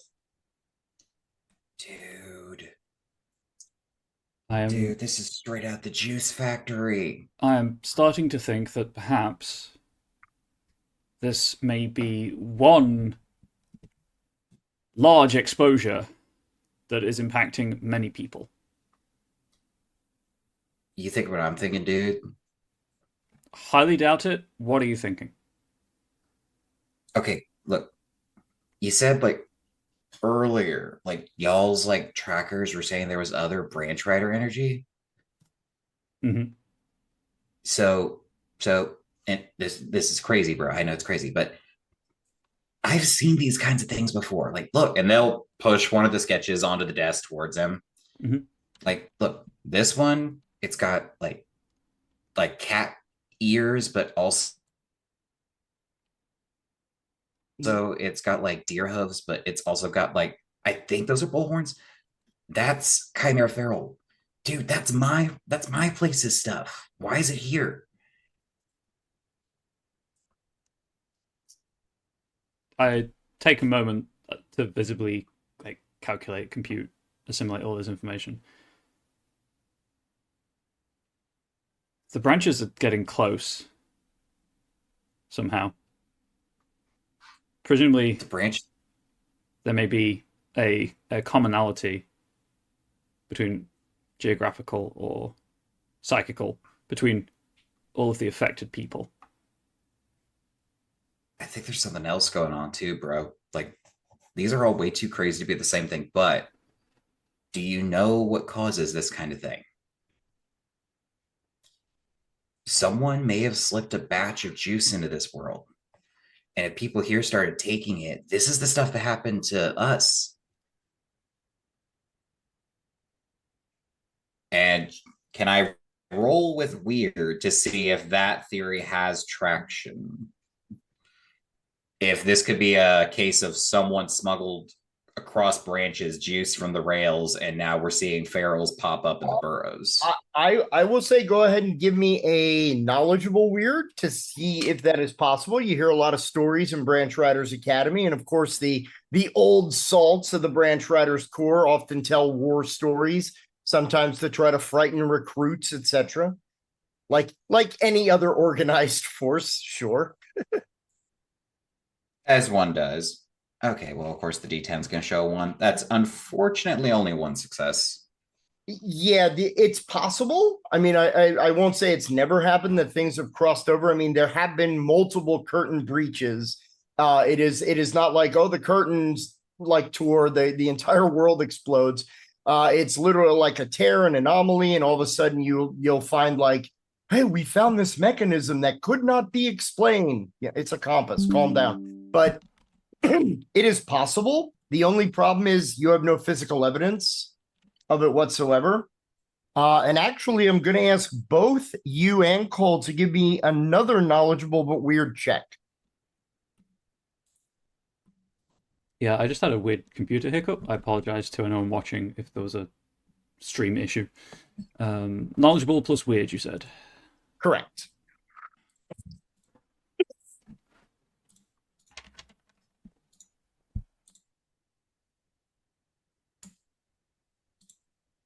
There's a one success.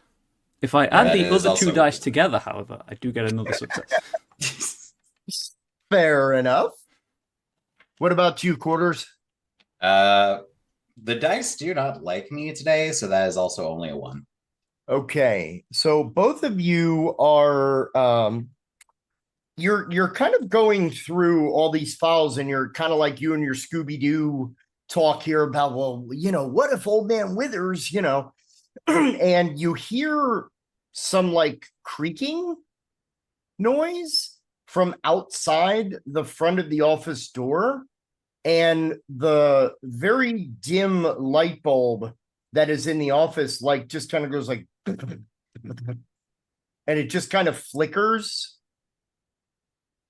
Raise the exposure to level 2, please. I can do that. And both of you have the hesitant condition. Reading all these accounts and all these drawings of all these creatures is kind of freaking you out.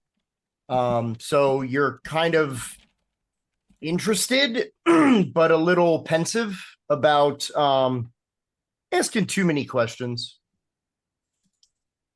Now, what that is you both have a basic condition. It is in the yellow, as we say around the table.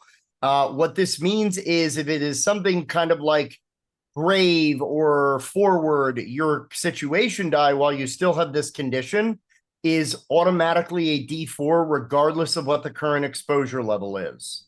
So that is how conditions impact you in the game, that whatever you're trying to do is not completely nerfed, but definitely impacted.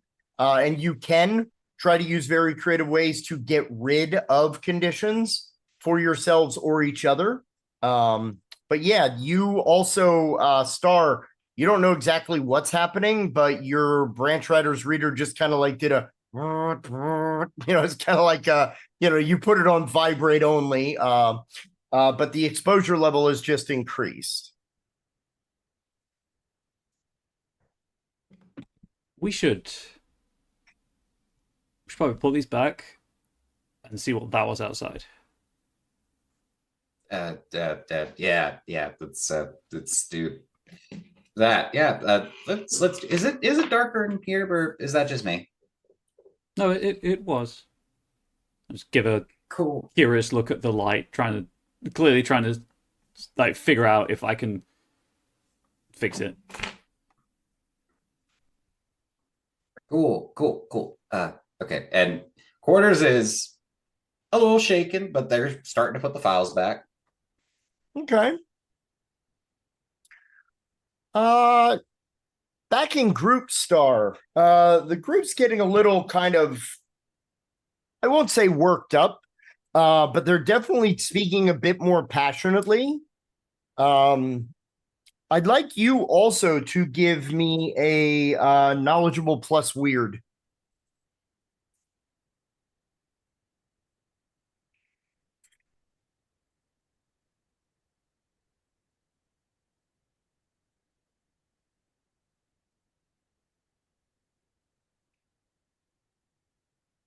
I've got my real dice now.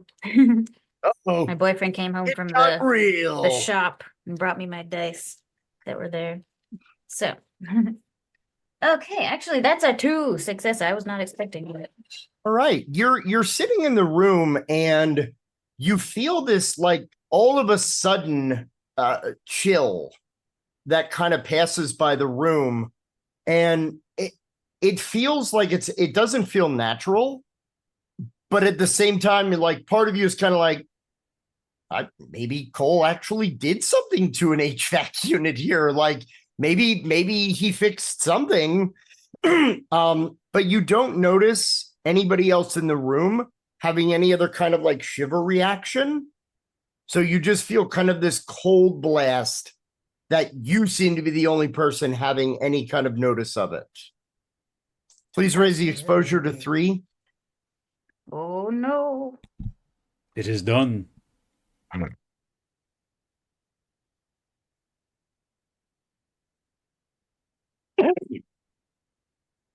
The group is, again, getting a little bit of their discussion, and Dr. Lazarus kind of goes, okay, so apparently we're having some connections here. I'm not going to again say that what you're talking about with the cat isn't real. Now, what I will say is we've had groups where everyone has talked about things that they have seen. And the only question I have for everyone is there's no consistency. Everyone's seeing something different. Do you think that if something was indeed hunting you or following you, that there will at least be some elements that are the same? Star, again, trying, and he kind of does one of those nervous laughs that is meant to attempt to alleviate tension. He goes, you know here. Have you ever seen, besides this black cat, have you ever seen anything weird that kind of made you, freaked you out a little bit? Would that be fair, group? Everybody's like, yeah, what have you seen? I think at this point, I'm kind of giving up the charade because, I fit in here. It's fine. It's whatever. If they kick me out for not feeling the way they do because I'm not from here, I'm okay with that at this point. I'm done with the trying to pretend like I know what's going on. So I'm gonna say, not really, but that I don't see what you're trying to get at here. That like just because everybody's feeling different stuff that is exactly the same feeling, you're trying to say that because there's no consistency in the specifics, that it must be in everybody's heads. And so if that's the case, then how does that help? Can we just like believe that it doesn't exist and it'll not exist? Is that what you're trying to tell me? No, not exactly. What we're trying to establish is how much danger are we really in? Obviously, people have seen things. People see things all the time, especially here in the boroughs. But one of my duties, my job, is to try to make sure to get you back out there, to get you back with your families, with your friends, to your jobs, to those fun activities that you enjoy. So I'm not saying that there's no validity to it. All I'm saying is that sometimes when we're searching for truth, we do look for patterns. We're trying to look for things that can pull us together, maybe in an avenue of support. Because here's a beacon, an olive branch of hope.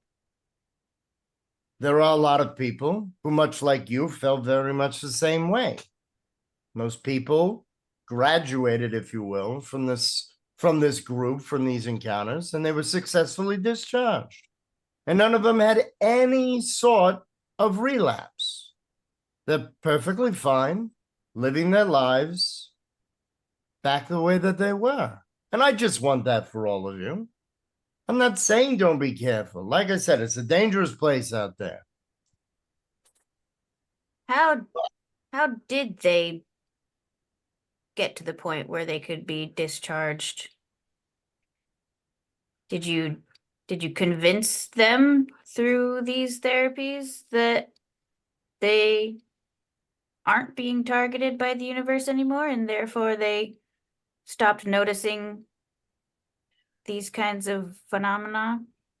We discussed with them the fact that what they were seeing might have been different from what others were seeing, and there are commonalities.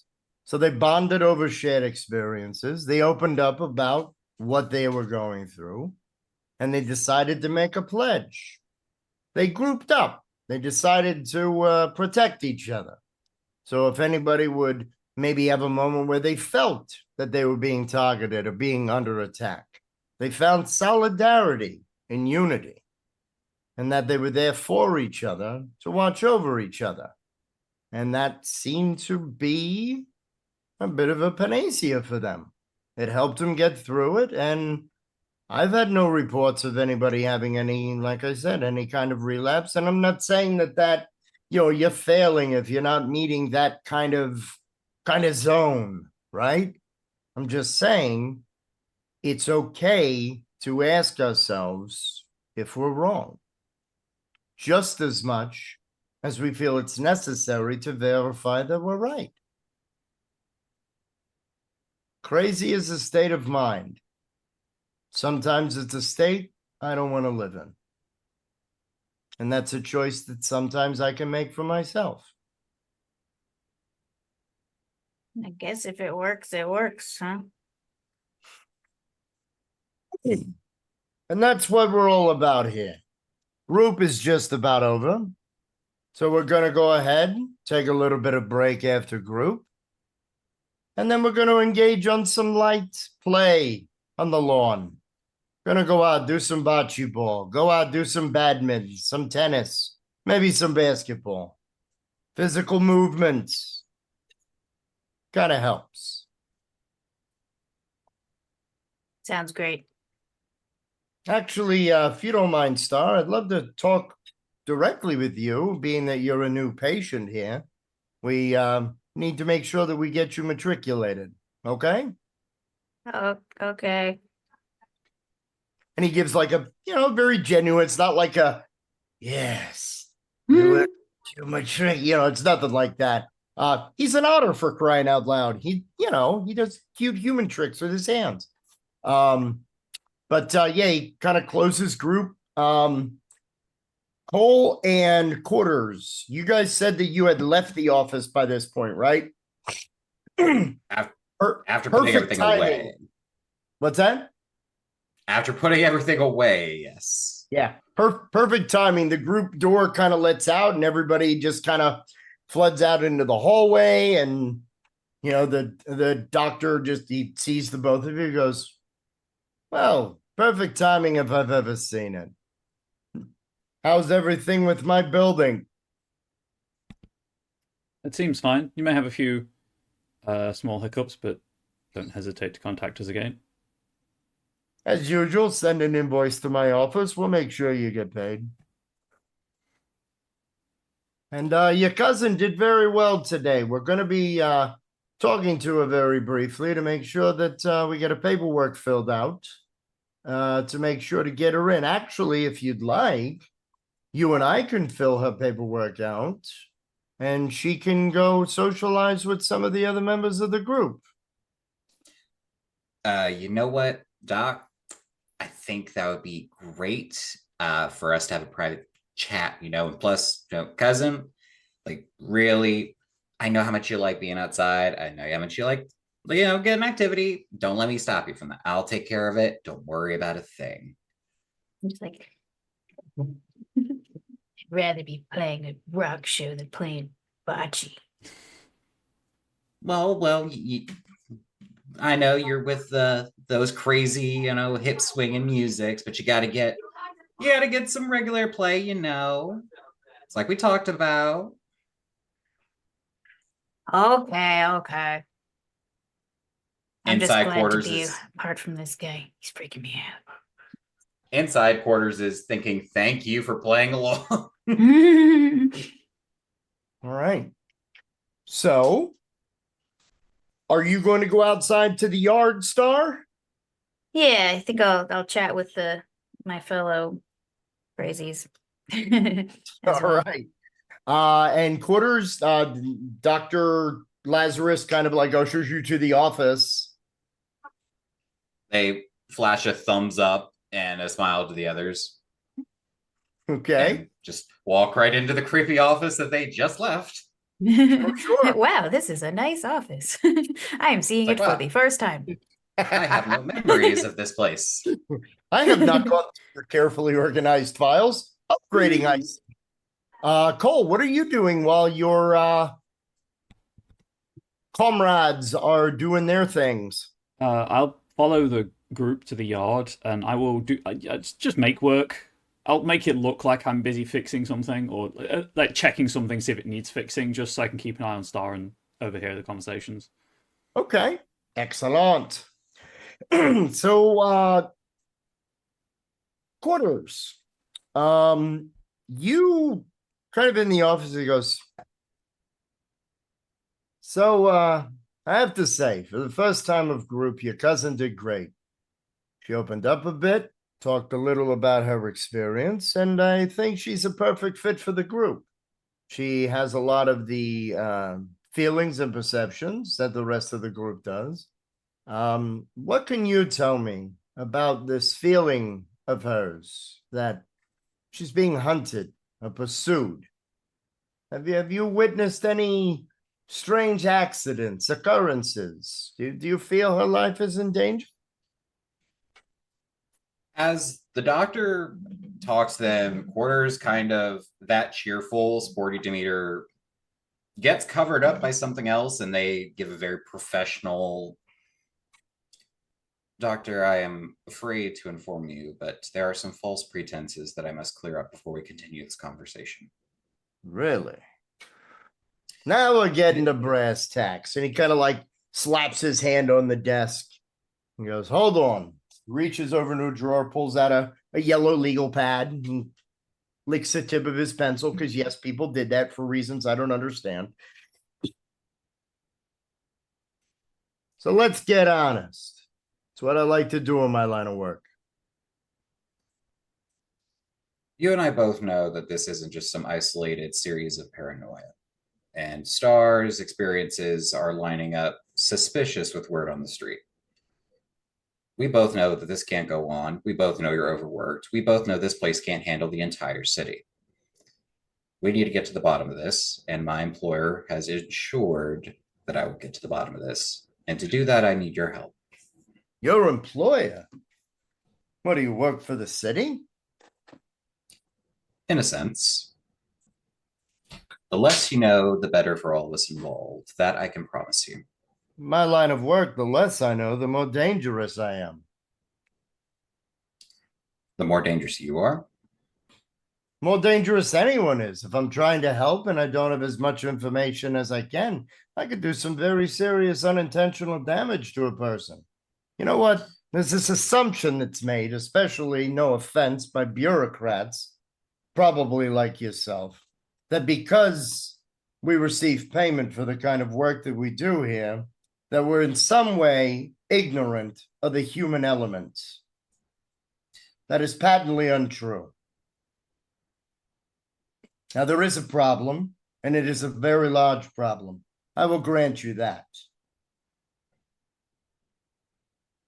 I am already looking for additional staff to help with the overload. And yes, I am concerned about the growing number of people who are experiencing the same problem that your cousin is facing.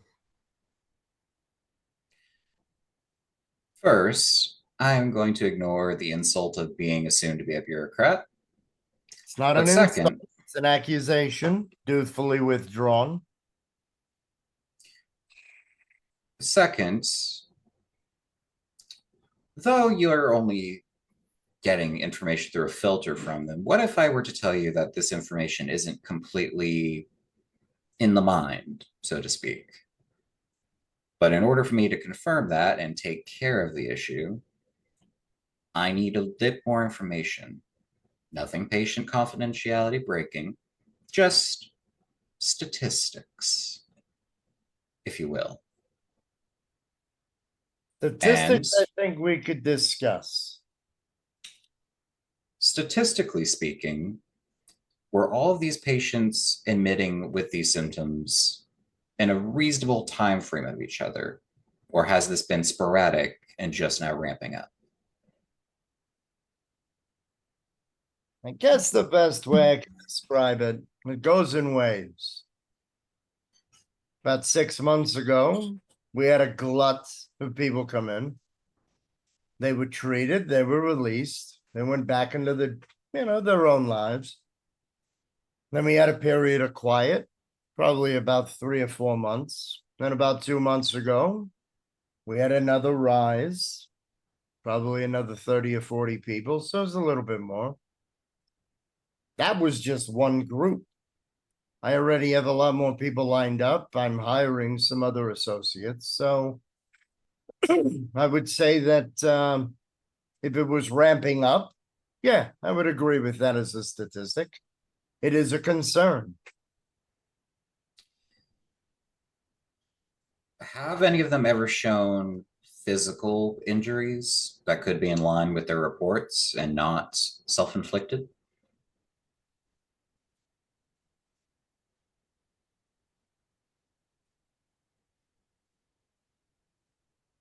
Gonna need you to give me a forceful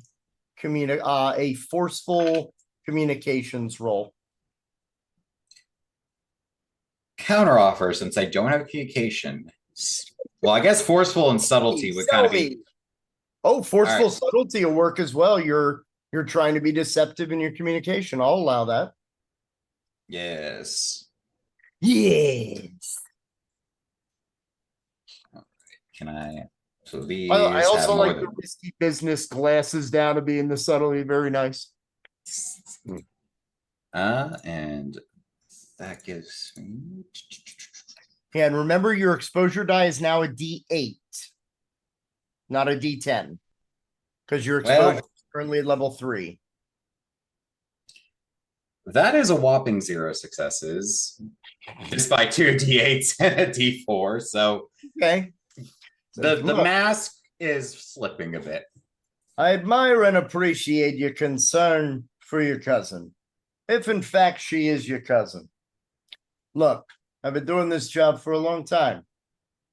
I need to understand what's your real angle here. You definitely don't strike me as someone that works for the administration. I've talked to all of those yahoos. I'm here to do important work. Clearly, you're concerned about what's going on, but I'm sensing a distanced involvement.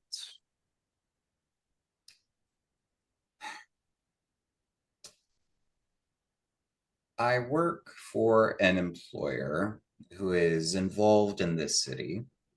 I'm That going to need sees. credentials before we have any future or further discussion. Otherwise, I'm going to assume that you're trying to get maybe competitor information. I know with some of the rising mental health crisis within our city, there are competition that are opening. For all I know, you're planning to open up your own type of facility. I need to protect my professional as well as my ethical interests. Do you have any credentials? Hmm. They say in poker parlay, put up or shut up. We're going to pause. We're going to go to the yard, Star, and Cole.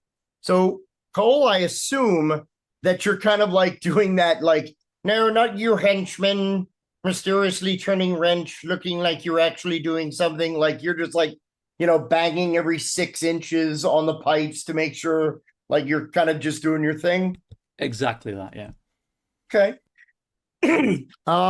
Star, you're kind of standing out there and you feel that cold breeze come through again, which is very odd considering you're in the outside. Raise the exposure one more level, please.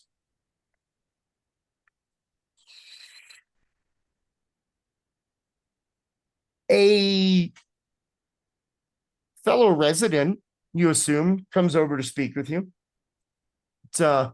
He's a German Shepherd. He looks kind of excited about, like, he has a lot of energy about him, and again, I don't know how easy or difficult it is to see baggy eyes on a German Shepherd. But kind of comes over to you. Hello. Hi. No patient? Yeah, What is your name? my name's Star. Greetings. I am Jacobo. Nice to meet you. Nice to meet you. Well, How long have you been a patient here? one could say that I not really a permanent resident. I kind of come and go as I please. But I've been here for quite some time. Why is You have that? not. I'm sorry? Why do you come and go and stuff?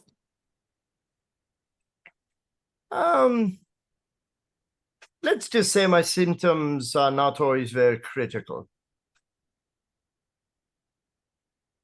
I have a bad day, I have a good day. I have a bad day, I have a better day. I have a worse day. I come in, I go out as much as I need it. Some would argue that I am extensively self-aware. Good.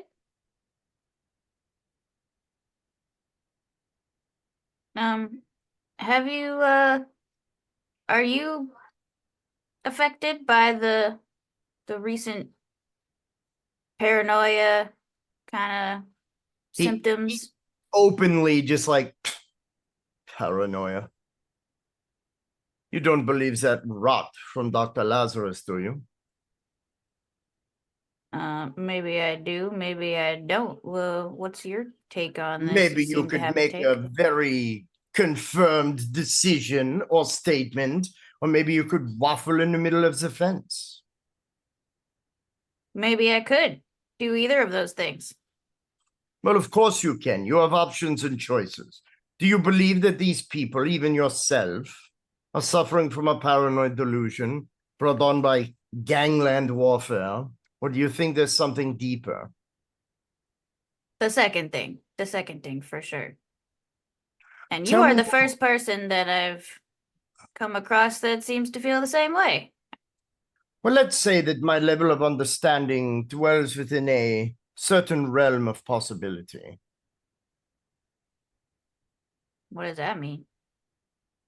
What do you think it means? I We're don't just know, making is what small it is. talk, conversation. Well, what do you think's really going on? I think people are really seeing a creature, and they are seeing a creature that loves to hide its appearance. Have you seen it? Oh, I have seen it. I have fought against it. Really? Like Yes. like physically?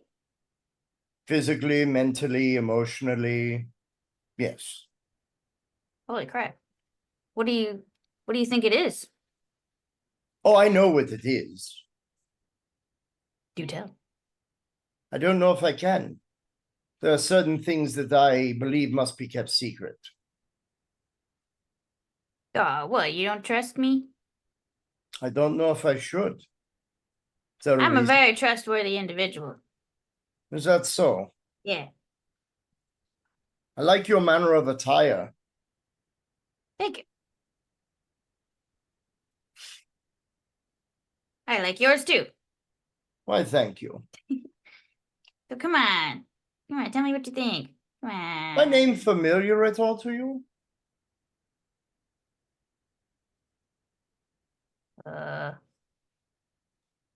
Is it? I'm just wondering how much they still talk about me at the academy. Do they? Go ahead and give me a knowledgeable culture. You're basically dipping back into your branch rider lore.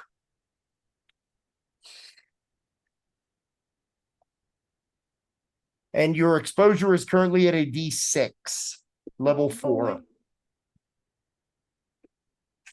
Oh wow. 3 successes. Wasn't expecting that. Oh yeah, you've heard that name.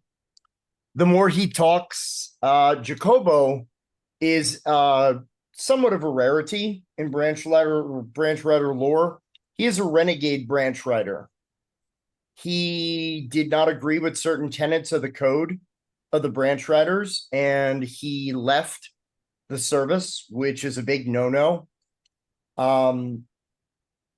It's not one of those, if you see this man, immediately report him to the, it's nothing like that. Not that you from the party would be likely to do that anyway. But people kind of felt that Jacobo snapped under the pressure of battling the blight. And I mean, there are many branch riders who are renegade now that return to their home realm, some that even have found a way to augment the Nexus portal technology to travel as they wish. Some of them that are more dangerous are hunted down and found. They kind of regard Jacobo as like, yeah, he's a local kook now. So as long as he doesn't mess anything up, just let him go. But yeah, you've heard that name in circles. People had said that he was very brilliant, but terrifyingly brutal. I can see why he wouldn't want to trust me then. Yes, I see a bit of recognition in your face. Yeah. The inkling that you've got right now about where I'm from and what I'm doing here is correct, if you catch my drift. So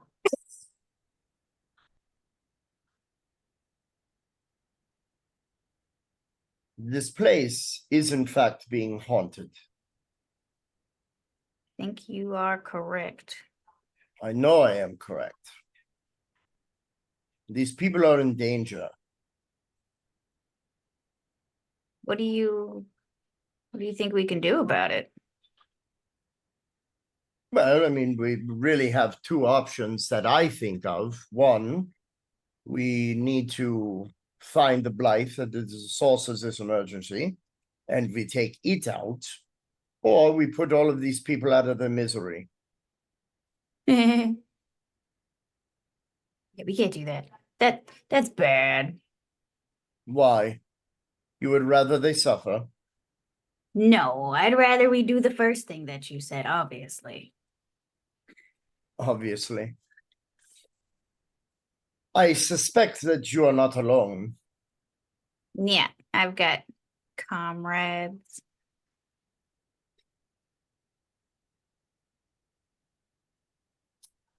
I What have do been unable to locate, unfortunately, since my self-imposed retirement, a lot of my technology is no longer being upgraded by Gossamer and the Nexus. Thereby, my ability to track things as efficiently as I used to be able to is somewhat at a loss. So, at no disrespect intended, you're a very fortunate resource that has arrived at my front door. Yeah, I was just gonna suggest we team up. Yeah. No, we will not team up. We will help each other, which is very different.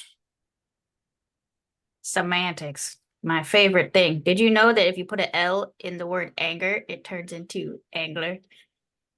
It has a couple of different meanings, see, once you put it in that context. See, now for whatever reason, I'm imagining a Metallica parody, Saint Angler. I don't know why, but that. Thank you. Hell yeah. For Yeah, that. putting that All right. on the album. That's going. Nice. Yes. He actually laughs when you do that. He goes, all right. I believe that we might be able to find the signature. I do have still functionality of a general blight detector. That's why I'm here. There seems to be a gradual growing of the level of blight exposure in this area. And I don't know how much time we have left. Oh yeah. I've been detecting it as well on my thingamajig, which, is fully upgraded. How fortunate for you. Yeah. Also, and I'll be like, hey, Cole, I don't know if you've been listening this whole time, but I just stop. Of course I've been listening, Star. I think you could maybe help with the technological aspect of this. Maybe super upgrade our thingamajigs to detect the thing, because we got to do it fast, apparently. Jacobo kind of leans in. You could upgrade my reader. Given enough time, yes. Is there any other member of your teams here? Yes. Where is he? He's currently chatting with Otterboy. All they. He's with Dr. Lazarus. Right. Yeah. Feckless idiot. He means well. Unfortunately, he has given these people a false sense of security. We must get your friend and go into the basement. I believe that's where this is localized. Sounds good. Meanwhile, in the office, so as we last left quarters, he was potentially being conversationally drawn and quartered. I'm gonna need some information, credentials, if you will. Otherwise, our conversation is over. And I might even call into question whether or not your cousin really needs help.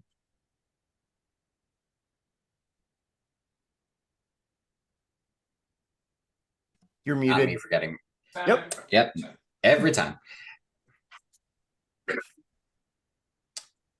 Pen and paper, please. And I will give you the credential you need the most. No badge, no ID. At least you're not a tarnished copper. Slides of paper over. At the risk of exposing this doctor to something they don't need to be exposed to, Quarters is going to do their best to draw from memory in the style of the other sketches they saw. Draw the feral that gored their leg and nearly killed them. Ooh. And try to make it match those other sketches. Okay, go ahead and give me a creative art check. Hey, folks, we're using art in an RPG. Who would have thought? I know that I'm not the only RPG that's ever done that. I've played enough Vampire.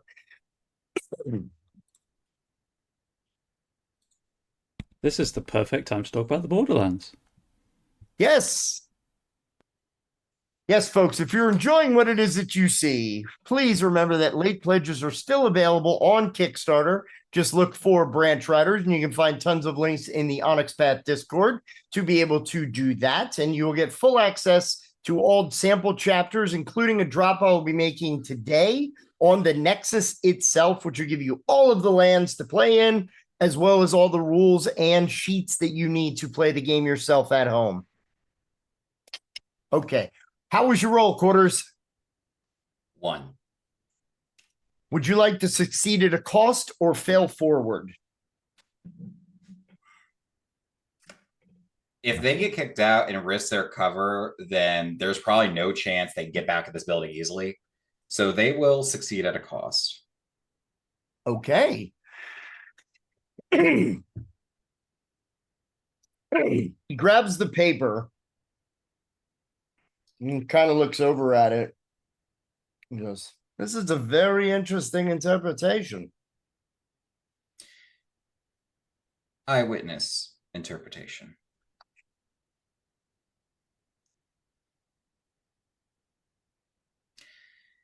It's not my cousin that saw it, though she has things of her own, nothing that requires treatment.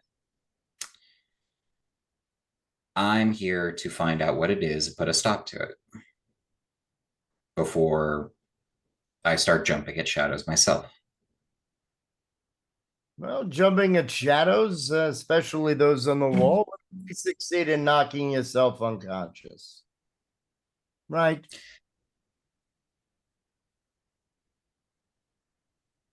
And if you needed evidence that this is more than just in people's minds, and Quarters is just hating every moment of this, they will roll up their pants leg to show like the bandaging and all that and the scars. He doesn't even need the full truth, but he needs to know, like, hey, we gotta take this serious. Okay. It looked as though when you were talking to him that his hand was kind of reaching under the desk to push like an alert button. But when you show him the mark, his hand kind of slides above. Where did you receive that injury? I was walking home and I heard a noise. At first, I thought maybe it was a unsavory activity in the city. Went to the back alleys because, of course, I did. I didn't think better, and I was knocked down. I felt pain, blood. I felt as if that was it. Look, I'm not asking for your full life biography here. I need to know what did that to you. Because I have to be honest, I have a few staff members who claimed that they received similar injuries while trying to clean out some of our areas of the boiler room. Now, patients won't go there. So you're telling me there's a real thing down there and that I'm now the crazy one? Crazy is as crazy does. The realest crazy is to look at evidence and not question it. And as to answer your question, and they just gesture to the paper. It needs to be stopped or repelled, subdued, whatever it is. It's the reason your patients are in danger. You said it yourself, you have ethical and professional responsibilities. Does this not fall foul of both of them? So you're some kind of fighter? You could say that. It's been some time, but still have my leg, and I could put it to good use. All right. Final doctor's honesty test. Is that really your cousin? You ever seen an anglerfish and a goat related? Well, except out of marriage, which actually is rude. Hey, who am I to say what love is? She is a friend that she offered to help me get the information I needed. She doesn't need treatment, but she was kind enough to go along. I told her Pause. what to say. Sorry. Pause. Jacobo and all of you, including you, Quarters, are immediately aware of the exposure level increasing to level 5. Jacobo immediately gets that sensation, grabs a pair of yard clippers, and goes running toward the front of the building. He's just, Oh shit! I guess we're doing this. All right, let's follow. I follow, but with a noticeable lack of enthusiasm for pending violence. I don't want to be doing this. you follow along as well, Star? Yeah. Okay. So Jacobo just runs into the building with the clippers. A couple of people kind of scream. You hear screaming coming from outside of the office quarters. And Dr. Lazarus is like, now what the hell? And he just gets up. Go ahead. You're muted. Mooting is a problem. The moment that starts screaming, the whole professional hard-boiled detective act drops. Like, all right, dude, let's figure it out. And up on their feet, out the door. So as you go out the door, you literally see this German Shepherd with a pair of hedge clippers running through the hallway. Dr. Lazarus is like, Jacobo, not again. And then you very shortly see your two comrades running after this German Shepherd. Nope. To the point where they almost knock their own antlers off. They start waving furiously for their partners, like, hey, nope, ignore him, come this way. Oh yeah, you want us to stop? What's that? You want us to stop? Yes. Okay. Dude, there's that thing. It's here. It's in the boiler rooms. Yeah, Jacobo's just beaten feet to run down to the basement. Yeah, that's where we're going, Quarters. This guy, he's leading the charge. We're gonna get it. Dude, why didn't you just say that? Oh, hold up. And as they're running, they're starting to reach their bag and put on what look like just really badly painted leather wraps on their feet. Ooh, I like this. So we're going to kind of fast forward a little bit to the boiler room. So you get down to the boiler room and Jacobo literally is like, all right, let's go, you son of a bitch. I've been waiting for this for months. And you hear just guttural growling and hissing as dry ice smoke just seemingly appears out of nowhere in this room. The lights are barely flickering in there, and you can't make out a full figure. Each of you kind of sees something different from this shadow. So, Cole, as you're staring at whatever this abomination is from the shadow, what piece do you see? What terrifies Cole the most? It is probably the explosion of Tenebris that claimed my parents' lives and took my arm. So I have the chrono flicker gift, so I imagine it's an explosion that happens and then rewinds and then happens again and then rewinds, just over and over again. Nice.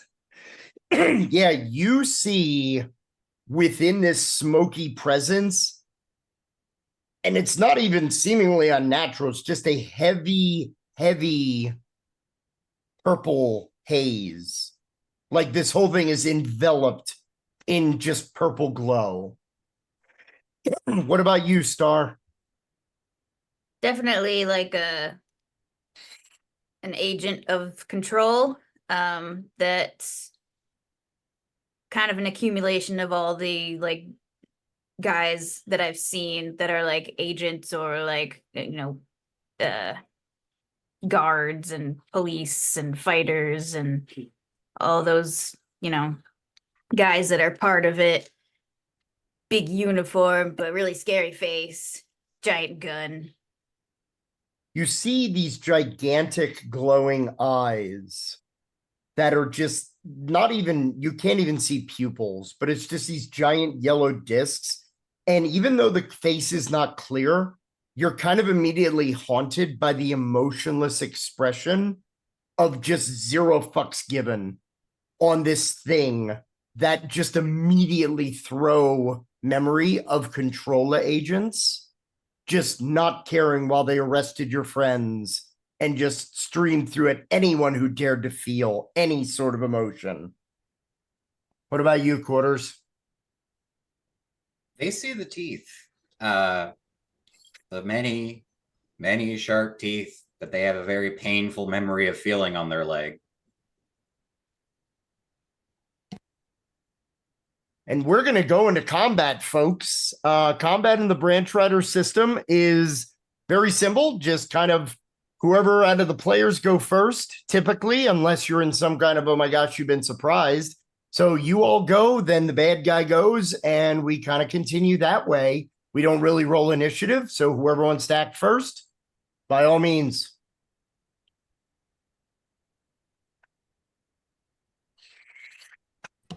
So, hey, there's equipment that I would like to use. Uh-oh. Equipment, well, you have two options with equipment, as explained. Equipment can be utilized and pretty much like discarded like a one use, but it counts as an automatic 2 success roll because equipment in our game just kind of does what it's supposed to do. That's why you have it. I may make you roll if there's any sort of risk of something going kerflooey, or if you want to keep the equipment, you can take the chance on a roll. So what do you want to use? What are you doing?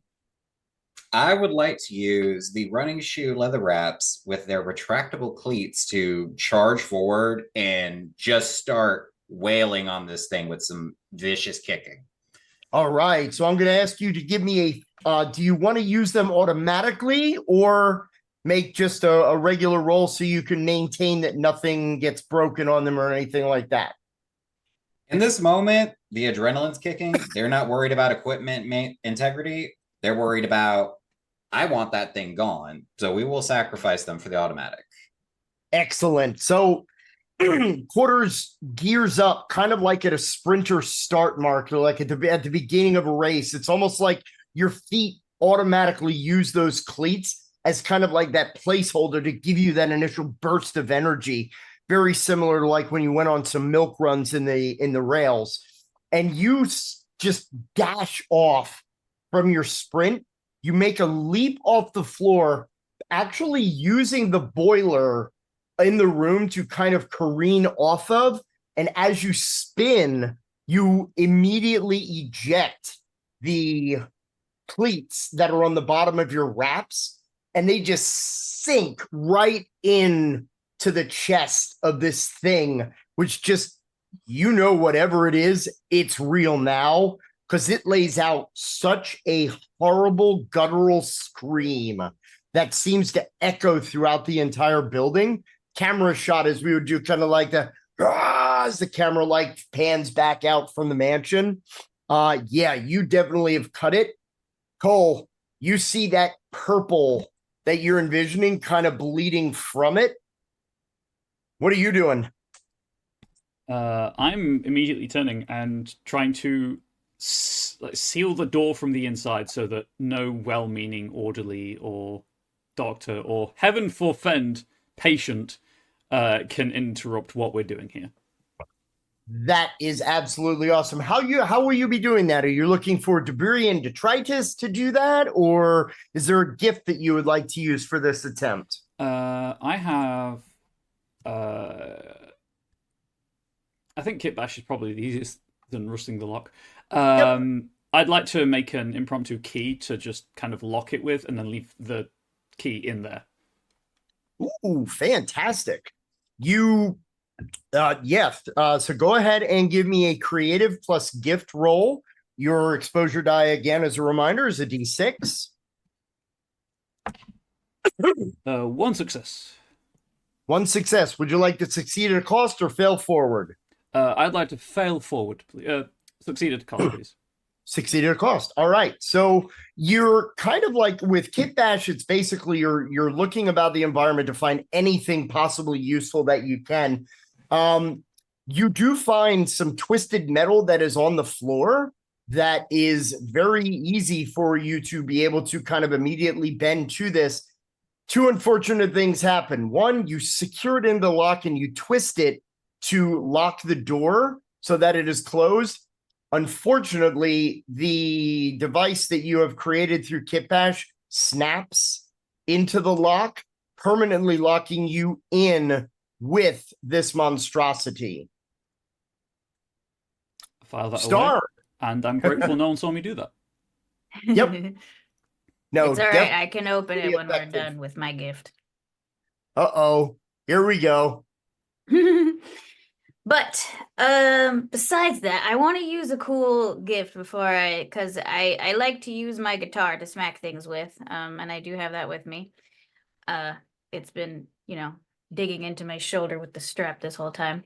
But I think it would be cool first to use my Wand of Anarchy to create mayhem, animate a room full of inanimate objects. So anything larger than my fist begins moving around on its own and causing chaos. They will not attack the thing, but they are a nice distraction, and it, creates a chaotic atmosphere. Rawr. All right. So go ahead. I would actually say, well, it's up to you. You could be creative in this use, or since you're not like trying to do damage, it's a distraction. I could possibly say also that this would maybe be observant because you're trying to strategically place the blockage in the interaction. I will go creative. I mean, they're the same dice, but whatever. Fair enough. Fair enough. Okay, that's 8 and another one. Loving the comments, by the way. I'm glancing over at the chat. Is that a branch, or are you just happy to see me? That's awesome. Is the exposure dice D6 still? Yep. Okay. D6. Oh, nice. 3 successes. Oh, I would love you to narrate how awesome this chaos and what its potential impact is on. By the way, what you are fighting is actually a statted creature in the Branch Riders book that is called a cryptid. I'll describe it a little bit more after we're done with our encounter here. What are you doing to this cryptid, Star? In full, Matilda, Professor X mode, everything just kind of like all the crates and, broken pieces of equipment, debris, all that stuff, little pieces of wood and old telephones that don't work anymore, just kind of all rise at once. And then just start going all over the place like they're in one of those like motorcycle, wheel thing, just like totally all over the room. So the crypt is just like, Yeah, I'll tell you what, with that 3 success roll, this is such an effective block that no matter how terrifying this thing might be to others, you have created such a distraction that it loses its action for the combat round. So, that 3 successes is that yes, and Jacobo takes this moment to he is just chaotic. Furball just stabs and leaves these garden shears just directly in the abdomen of this creature who howls again. You've got him on the ropes. He is unable to act on his turn. The exposure, however, will go up 1 more rank because it is nigh time for him. So who would like to go? I have an idea, if I may. Take it. Hit it. This is a boiler room, right? Presume it has electrical cabling all over. Oh, absolutely. I would like to grab it from the ceiling on the wall, wherever it is, and touch it to the shears. Oh, okay. Jumpstart I will. this guy. Wow. So I will. So is this another kit bash use? Yes. So because specifically the self, for people who don't know, the self ability of the Kit Bash gift is I can craft an impromptu device that allows me to use my tool skill in place of another skill for the rest of the scene. I don't actually have a fighting skill, so this is how I'm getting around that. Very nice. Very nice augment. Yeah, what I'm going to say is because it requires some knowledge of electricity and conduits and all that kind of stuff, I'm going to say that this would be a knowledgeable use of your gift. And then the gift die, I assume. Yep. Then the gift die to D8. So you have a D6, a D8, and whatever your knowledgeable is. That is 2 successes. Fantastic. Yeah. You are able to wire up this turkey. It's Thanksgiving, and you got family coming over. You actually find some old wire bed frames that are there that are actual perfect conductors for this purpose, and you're able to extrapolate. And it again, it has less ropes to be on at the moment. This sucker is almost through. So whoever wants to go next, it's not taking too much left here. I feel like Quarters, you probably have the most personal beef with this thing. Kick it. And with the permission and the look of a child on Christmas, Porters is going to attempt to just kick this head clean off this thing. Wow. All right. That is definitely going to be a forceful plus fighting. Yeah, just a straight up basic attack roll. Finally, more than one success. Only 2. No, that's more than enough. Again, this thing is on the ropes, and in the interest of time, because I know that there's other stuff here. Yeah. Quarters, you just go up, size up where this thing is. You could see that it's hurting, but you kind of like ceremonially like nurse the wound on your leg. You know it's not going to be healed by this act of violence, but this act of revenge just is going to make your soul feel so much better. And you just kind of go from a stand to like a spin kick, and you totally like Jean-Claude Van Damme from Kickboxer, just whack, and its head just comes clear off. As it does, you hear that pained howl of the cryptid again. As the head comes off, it dissipates into very thick, acrid smoke that clears. And Jacobo just like hears the clack of the clippers to the floor.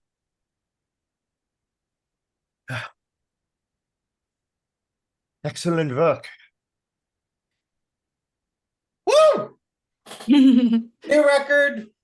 Wait. It is a temporary celebration. The cryptid never leaves forever. As long as rumors exist, it will be back. But we have put it at bay at the moment. Nice. So what I'm hearing is I get to kick its ass again later. Oh, buddy, that's the best news I've heard all day. Yes.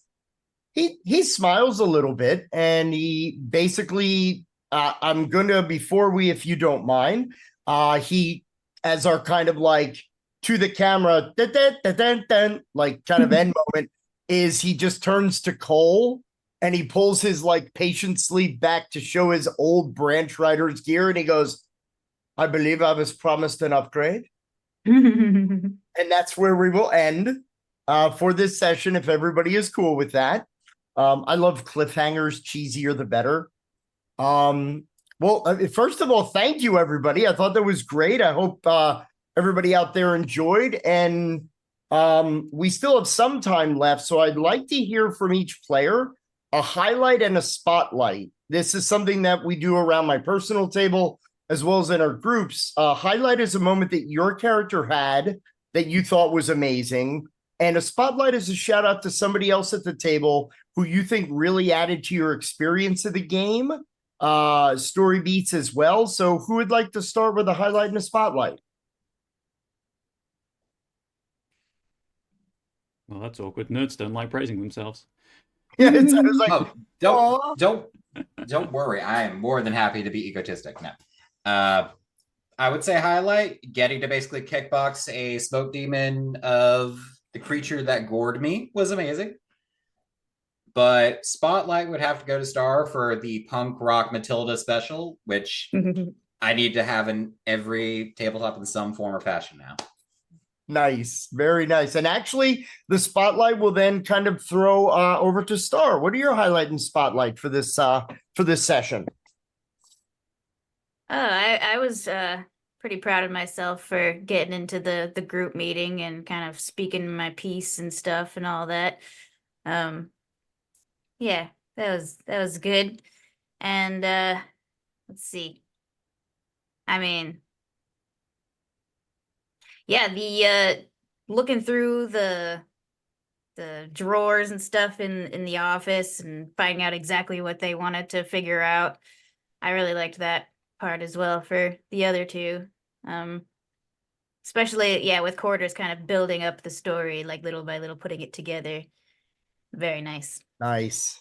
And Ryan, we'll end with Cole's, and actually I should use regular names when I do highlights and spotlights. It's our way to end the liminal space, as it were. So Ryan, I'll do it properly. What are your highlights and spotlights? Using Kit Bash as a way to overcome a social challenge with a character who has okay social skills, but it's not by any stretch the focus of the character.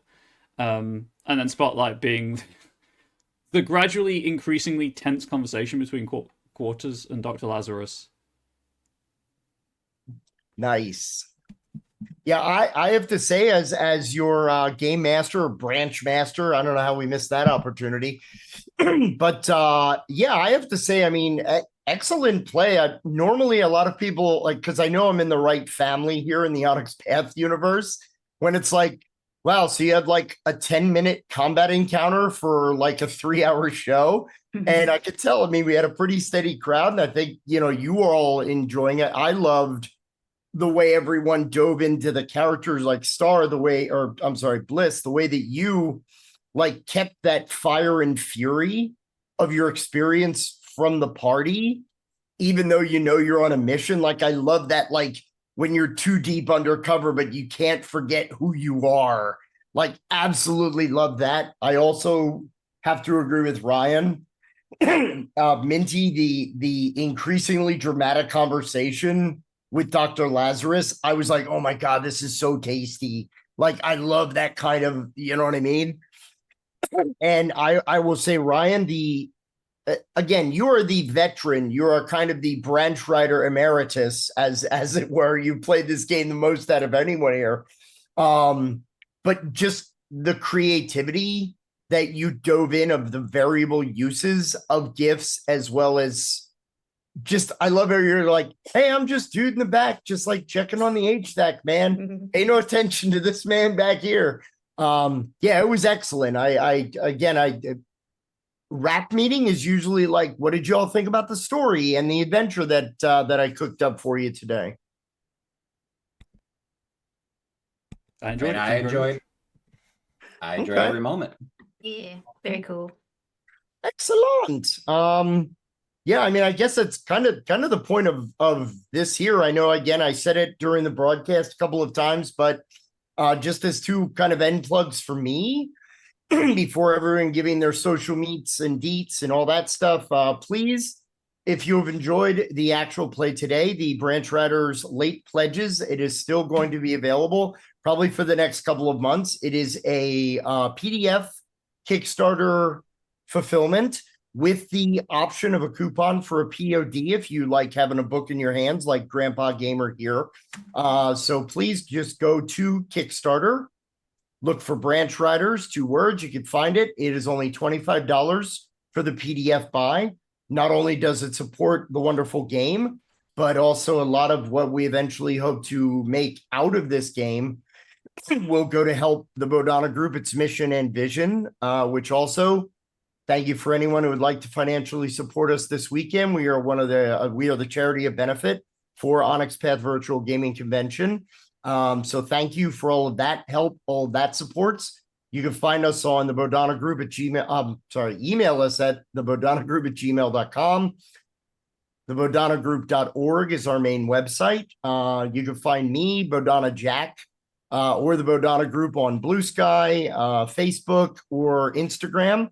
We have left the Twitter sphere. Woohoo! So I think that's all for me. Ryan, final thoughts? You want to tell folks what you're up to and any ways to get in touch or follow you? Yeah, so I'm Comrade Bubbles on Blue Sky, on Twitch, on Moonbeam, most places on the internet. I freelance writer, so if anyone wants me to write something for them, please let me know. I'm writing right now for myself a Pride-themed collection of magic items for zine purposes, which is great. And before I forget, we will be raiding the Realms of Pugmire panel, which is currently happening right now on the Onyx Path main channel. Eddie! Bliss, what about you? What are you up to and how can folks follow you? My name is Bliss Steel. If you are over 18, you can check me out on blisssteel.com because I do spicy video gaming streams on a couple of different sites. And I also have written a couple of things for Odysseys and Overlords, and you can check that out on DriveThruRPG. And yeah, other than that, just happy to be here. And Minty, why don't you go ahead and finish us out? Tell folks what you're up to and where to find you. Hi everyone, I'm Minty Bow. Had the honor of playing quarters. Don't have any writing projects or anything out yet, but you can find me on Blue Sky. You can find me on here. Just forewarning, anyone going to follow me, 18 plus only. I'm a degenerate queer on the internet. Y'all are going to see some things you don't want to show around people that you don't want to see some certain things. And I'm going to leave it at that. All right. Well, I mean, we have a couple of moments left, just a few short minutes. I didn't know if anyone who has been watching, and again, thank you for those that stuck in. I didn't know if anybody out there had any questions. If you do want more information about Branch Riders, we did a fantastic panel. It was Dixie, Rich, Thomas, and myself yesterday, which you can definitely catch on Twitch. It'll eventually make its way to YouTube as all of the other wonderful content. Please tell your friends about this broadcast. Watch it later if you want to catch reruns. My life was reruns. But yeah, I didn't know if there are any questions or anything else. It made it to YouTube at 5 o'clock this morning for me, so 9 hours ago. No, oh wow, you are a trooper. Oh, I didn't do it. I was just I was flicking through my YouTube feed earlier, and I was like, wait, I'm pretty sure I remember something about that. I'm just going to drop the link in the Twitch chat. Excellent. But yeah, that is it. So yeah, we'll go ahead and raid Eddie and company over on Pugmire, which I was intending to watch anyway. So this is just fortuitous. But thank you all for playing and enjoying. And please, as a parting gift, all of you have access to our playtest documents and information. So please read up, continue. And if you do out there run your own Pugmire as a backer, please tell us about it in the Onyx Path Discord. We do have a Branch Riders channel, which is under the Onyx Path Partners subheading in Discord. So thank you all and continue to have a great con. We'll see you up until the closing ceremonies. Yeah, next game in half an hour on this channel is Trinity Continuum Assassins, if anyone's interested. But for now, it's a raid! It's a raid! Bye-bye. And now we have to wait for the 10-second raid countdown to tick down. But Whoa, that looks thank you, Jack, for running this game. Oh, thank you all for playing. I'm glad you enjoyed. I did as well. I had a blast. I enjoyed every moment, enjoyed And every bit. also, I know the dice sometimes hated you me, need but I to still loved how